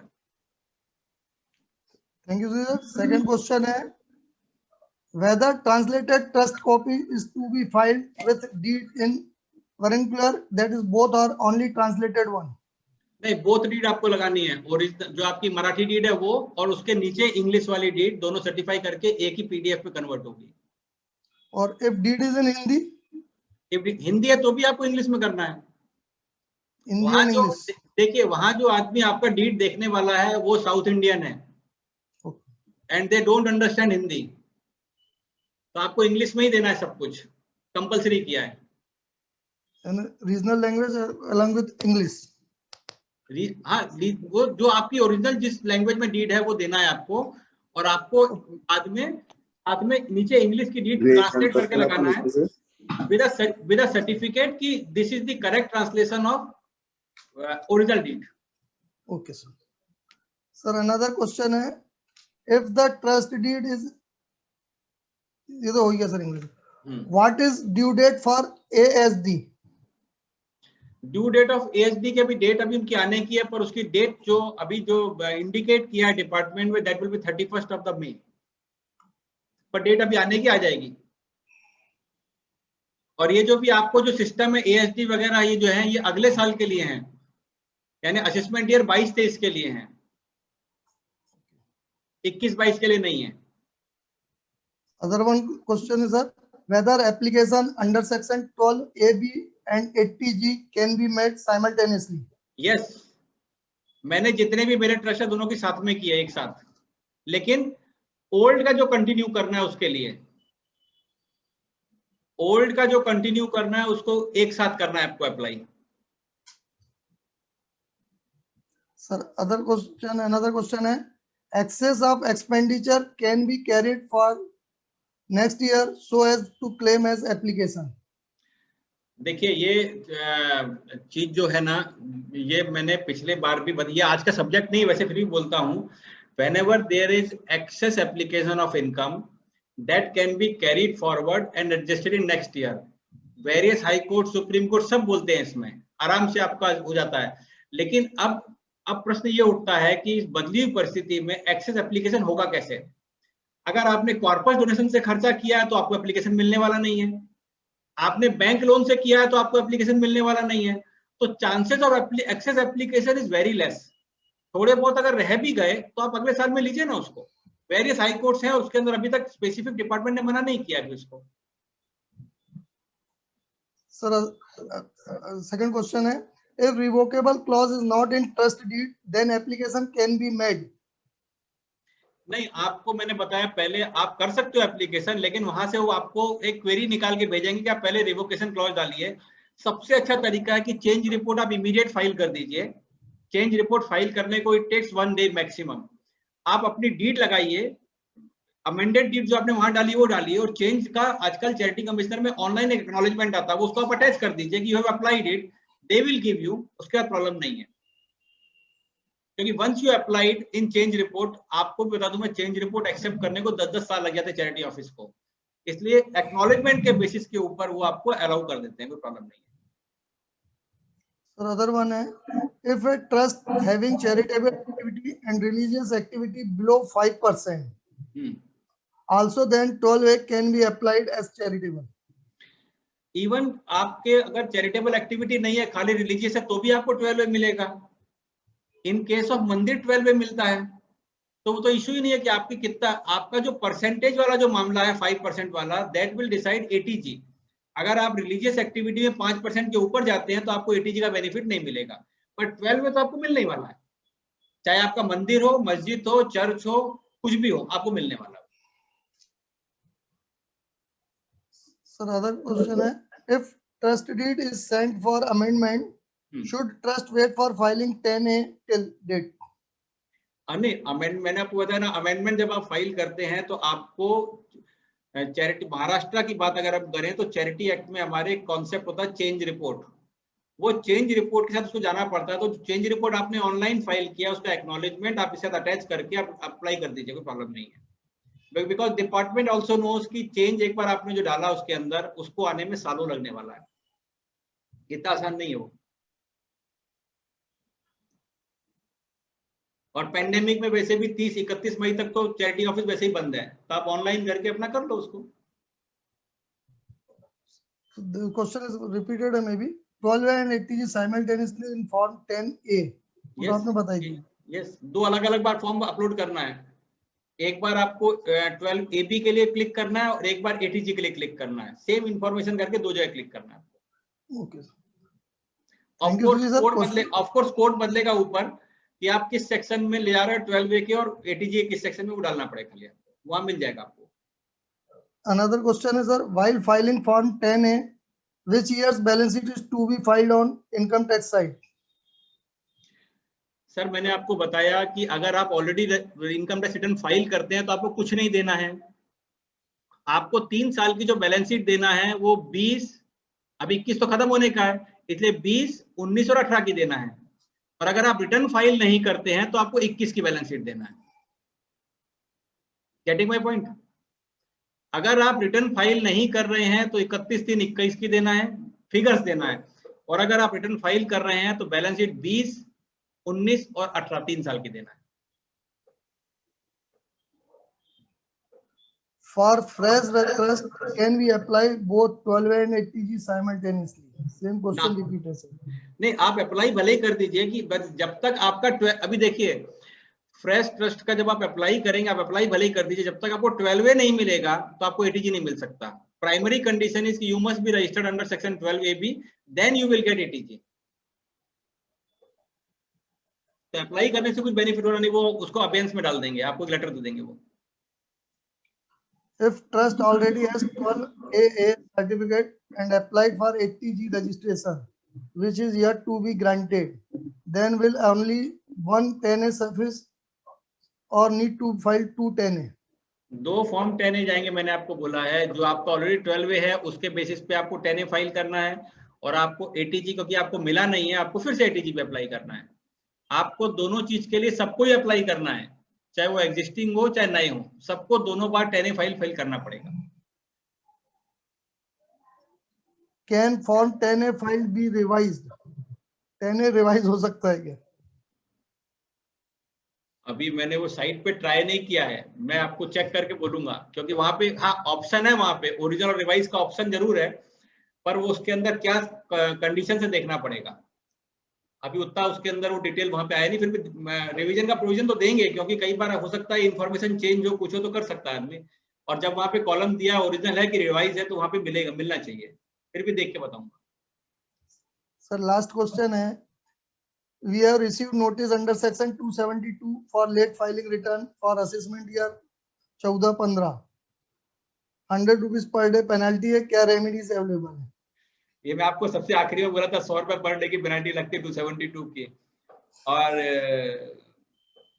कैसा है, अब वो बहुत कुछ आप केस टू केस पे डिपेंड करें। स्पेसिफिक आपने क्वेरी पूछा है, अगर आप मुझे स्पेसिफिक रिटर्न्स फाइलिंग की डेट आप मुझे देते हैं और बैलेंस शीट देते हैं, तो फिर मैं आपको बता सकता हूँ उसको आपको आंसर कैसे करना है जिससे कि आप बाहर निकल जाएं।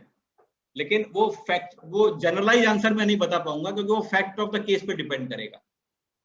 पेनल्टी नहीं लगेगी ऐसा मतलब 99% आपका काम हो जाना चाहिए। बहुत ही अगर किस्मत खराब रही तो अलग बात है, otherwise I think you will be able to save the penalty. Sir एक क्वेश्चन है, what is the problem if application filed after 30/6/2021? 30/6/2021 के बाद अगर आप फाइल करोगे तो उन 3 महीनों के लिए आपको रजिस्ट्रेशन नहीं मिलेगा, तो उन 3 महीने के लिए आप क्या हो गए, एओपी हो गए, तो you will B taxed accordingly. और अगर Okay, पुराना ट्रस्ट और पुराना रजिस्ट्रेशन है आपका और आपने 30 तक नहीं फाइल किया, तो आपका रजिस्ट्रेशन लैप्स हो गया, देन आप फिर से नए सिरे से चालू हो जाओ। थैंक यू सुधीर भैया, सभी क्वेश्चनों का जवाब मिल गया होगा सबको, और बाकी जो भी क्यूरीज है वो आपको जैसा आएंगे हम फॉरवर्ड कर देंगे। और आप हमारे अपने बीच बैठे हैं तो कभी भी आपके भैया। गाइडेंस तो हम लोगों के लिए अवेलेबल ही है। Sanjay bhai, there are few more questions. Please explain section 11(7) है।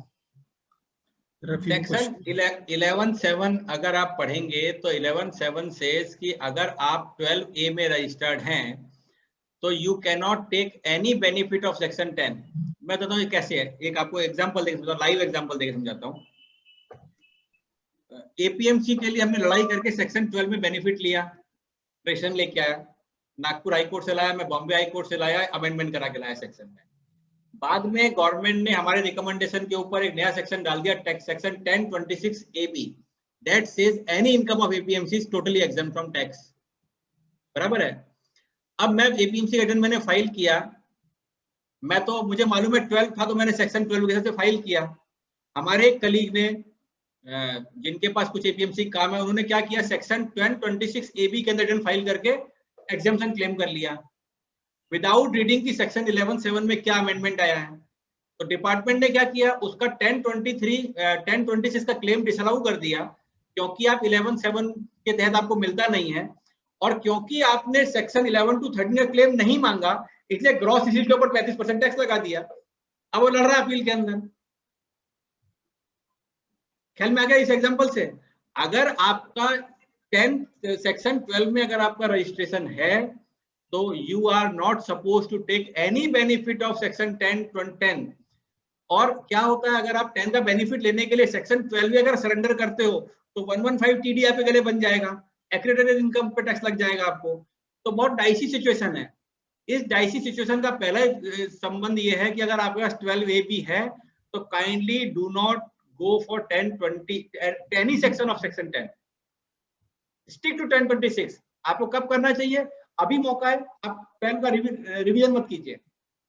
ऑटोमेटिक रिन्यूअल अगर आपने नहीं किया तो 115 TD नहीं लगेगा, या फिर वेट कीजिए 5 साल। 5 साल के बाद जब आपका रजिस्ट्रेशन लैप्स होगा तो आप अप्लाई मत कीजिए, आप ऑटोमेटिक सेक्शन में 10 में शिफ्ट हो जाएंगे। लेकिन once you are having in hand section 12 का certificate, you are deprived of taking any benefit of section 10. section 11(7) is very clear, और इसको लेके मैं अपने नागपुर से लेके बंबई तक के ऐसे कम से कम 25 ट्रस्ट हैं जिनको करोड़ों रुपए की टैक्स की लायबिलिटी आई हुई है। तो हमारी एक छोटी सी मिस्टेक, प्रॉब्लम यही है कि वो सेक्शन 11 to 13 ऑल्दो जरा से हैं, अंदर इतना कॉम्प्लिकेशन है कोई पढ़ता ही नहीं है सालों साल तक। नॉर्मल होता है, पढ़ता नहीं है, और जब पढ़ता नहीं है और बाद में इस तरह का एक अमेंडमेंट अंदर धीरे से घुसा दिया डिपार्टमेंट ने और आप पढ़े नहीं तो आप फंस गए इसके अंदर। जैसे भी मैंने बताया कि एप्लीकेशन ऑफ इनकम में अब अगर आप लोन लिया है तो उस साल आपकी प्रॉपर्टी एप्लीकेशन ऑफ इनकम में नहीं जाएगी। अगर ये हमने नहीं पढ़ा है तो हम तो एप्लीकेशन ऑफ इनकम में लेके खुश हो जाएंगे, डिपार्टमेंट वहां से डिसअलाउ करेगी और पेनल्टी लगेगी 270 सेक्शन हमारे सिर के ऊपर लाद देगी। So we have to be careful. मेरा कहना है कि with the changing scenario we have to be careful about what is day to day change क्या हो रहा है, उसको हमको ध्यान रखना पड़ेगा। सर एक स्टडी सर्कल लेना पड़ेगा, एक स्टडी सर्कल लेना पड़ेगा specifically for section 10 to 13 including 10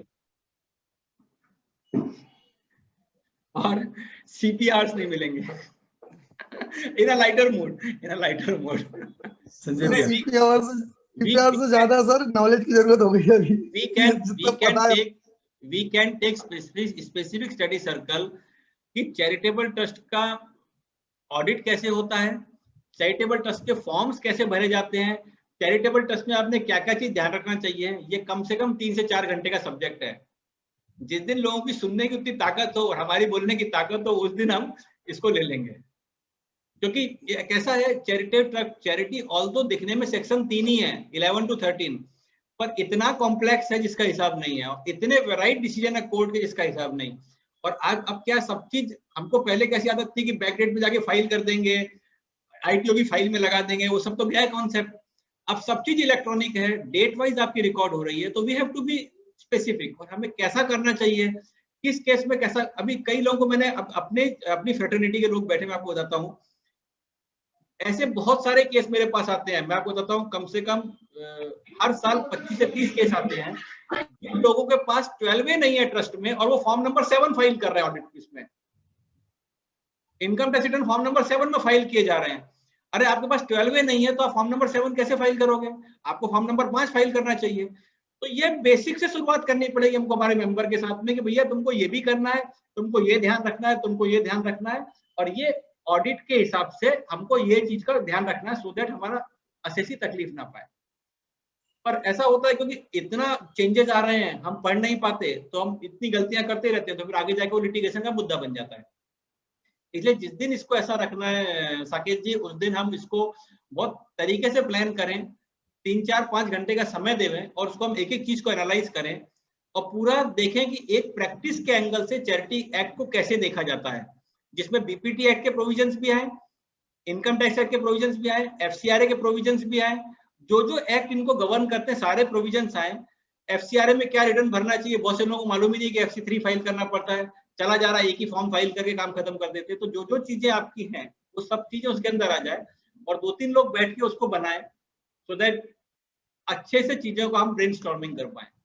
and that should be a real practising tool करके बनाए उसको हम, मतलब उसको हम भाषण वाला नहीं बनाए, हम उसको बिल्कुल प्रैक्टिसिंग टूल करके बनाए, जिससे कि हम मेंबर्स का बेनिफिट हो उससे।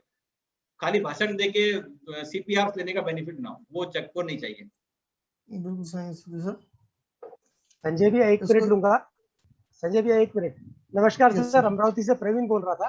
बोलो प्रवीण। सर मैं बहुत अच्छा लगा सर आपको बहुत दिनों बाद सुन के और देख के। बाकी लोग भी है, साकेत भाई है, सुरेश जी है, संजय भैया है सर। और मैं यही साकेत भाई की बात को कंटिन्यू करूंगा कि CP स्टडी सर्कल मीटिंग ना ले, उसमें हम ज्वाइन नहीं कर पाएंगे। अगर आप VCM पे रहे तो हम भी आपको सुन पाएंगे। नहीं, VCM पे ले लेंगे, उसमें क्या है। yes, भले CP आवर्स मिले चाहे नहीं मिले, VCM तो कर ही सकते हैं। CP तो बाद में हो जाएगा, पर बहुत इंपॉर्टेंट सब्जेक्ट है और बहुत क्रूशियल है सर। जैसे आपने बताया कि बहुत छोटी छोटी गलती आपको बहुत ज्यादा सफर करना पड़ सकता है हमारे क्लाइंट्स को हमारे वजह से।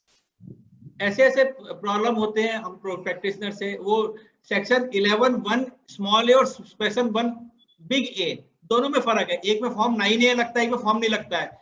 एक भी आपने फिगर नीचे लिख दिया तो आप गए, आपका रिवीजन ही नहीं होता, आप पढ़े जाते हो उसके अंदर। मैं नागपुर की मैं बात करता हूँ, अपनी फ्रेटर्निटी कम से कम 50 केस मैंने सुलझाए होंगे वो पूरे पूरे जाके डिपार्टमेंट बैठ के। तो ये हमको मालूम नहीं था ना कि किस कॉलम के आगे क्या लिखना और किस कॉलम का महत्व क्या है।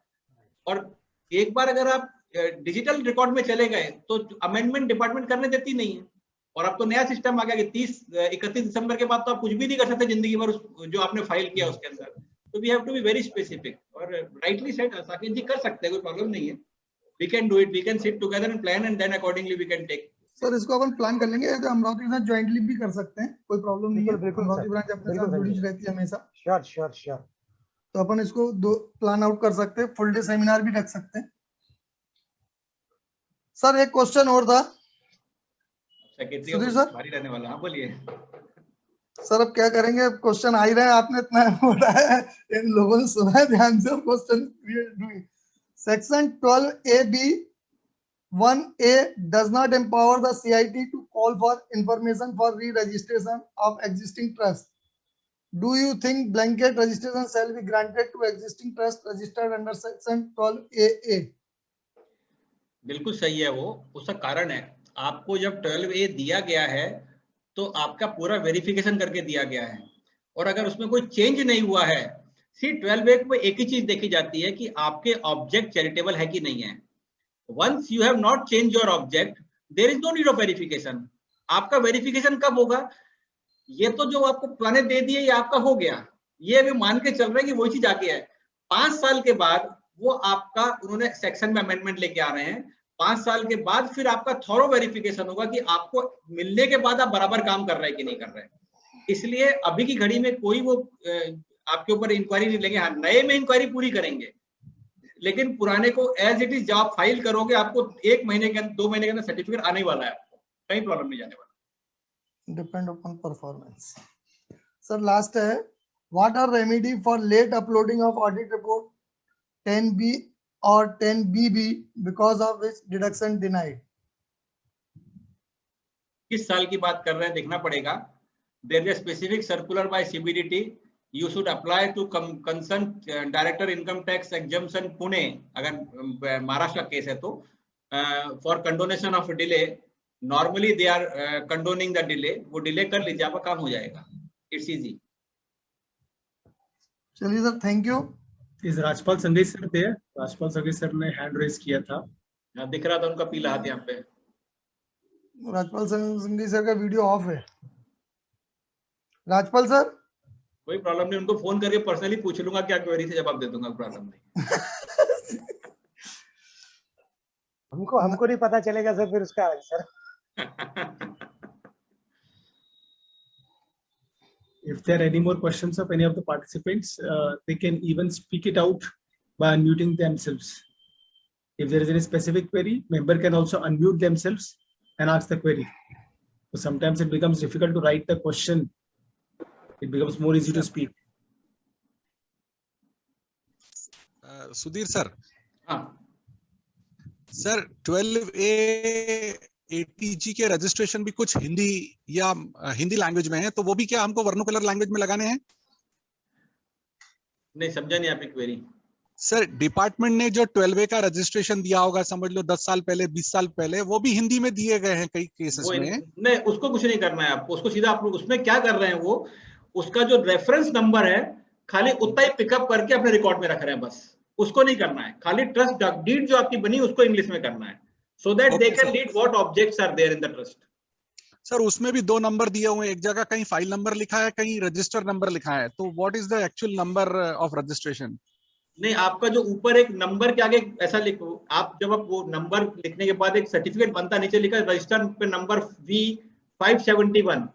यस, वो नंबर है, वो आपको डालना है, that number you have to put in.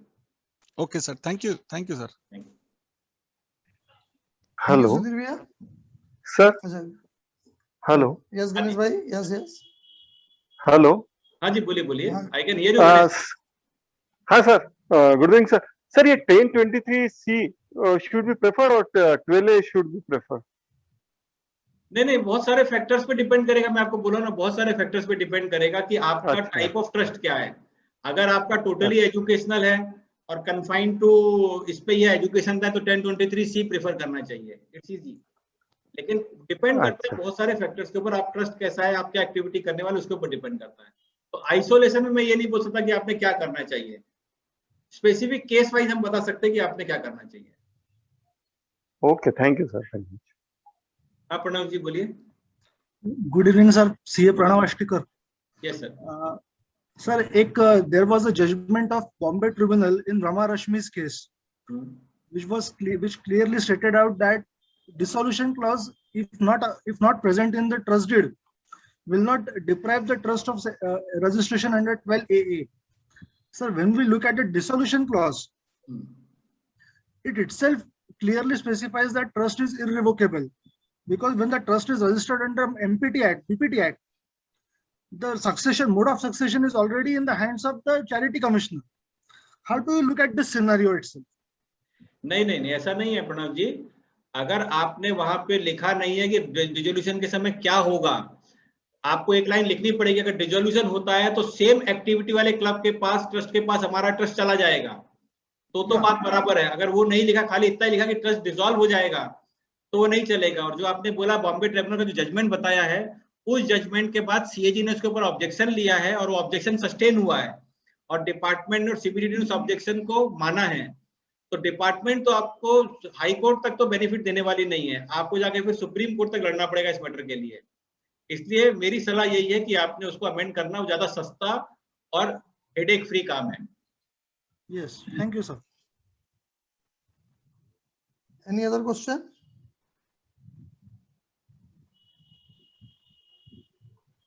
As there is no question, now I request our treasurer CA Akshay Gulani sir to propose vote of thanks. Thank you so Over much. to you, Akshay sir. Thank you so much, Sanjay sir.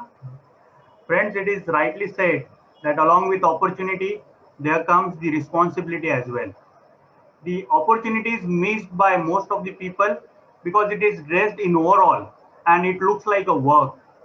And today, CA Sudhir Bhayati sir has really opened the Pandora box of opportunity in terms of amendments brought in the trust and society registrations. Thank you so much, Sudhir sir, for wonderfully explaining the whole process step by step.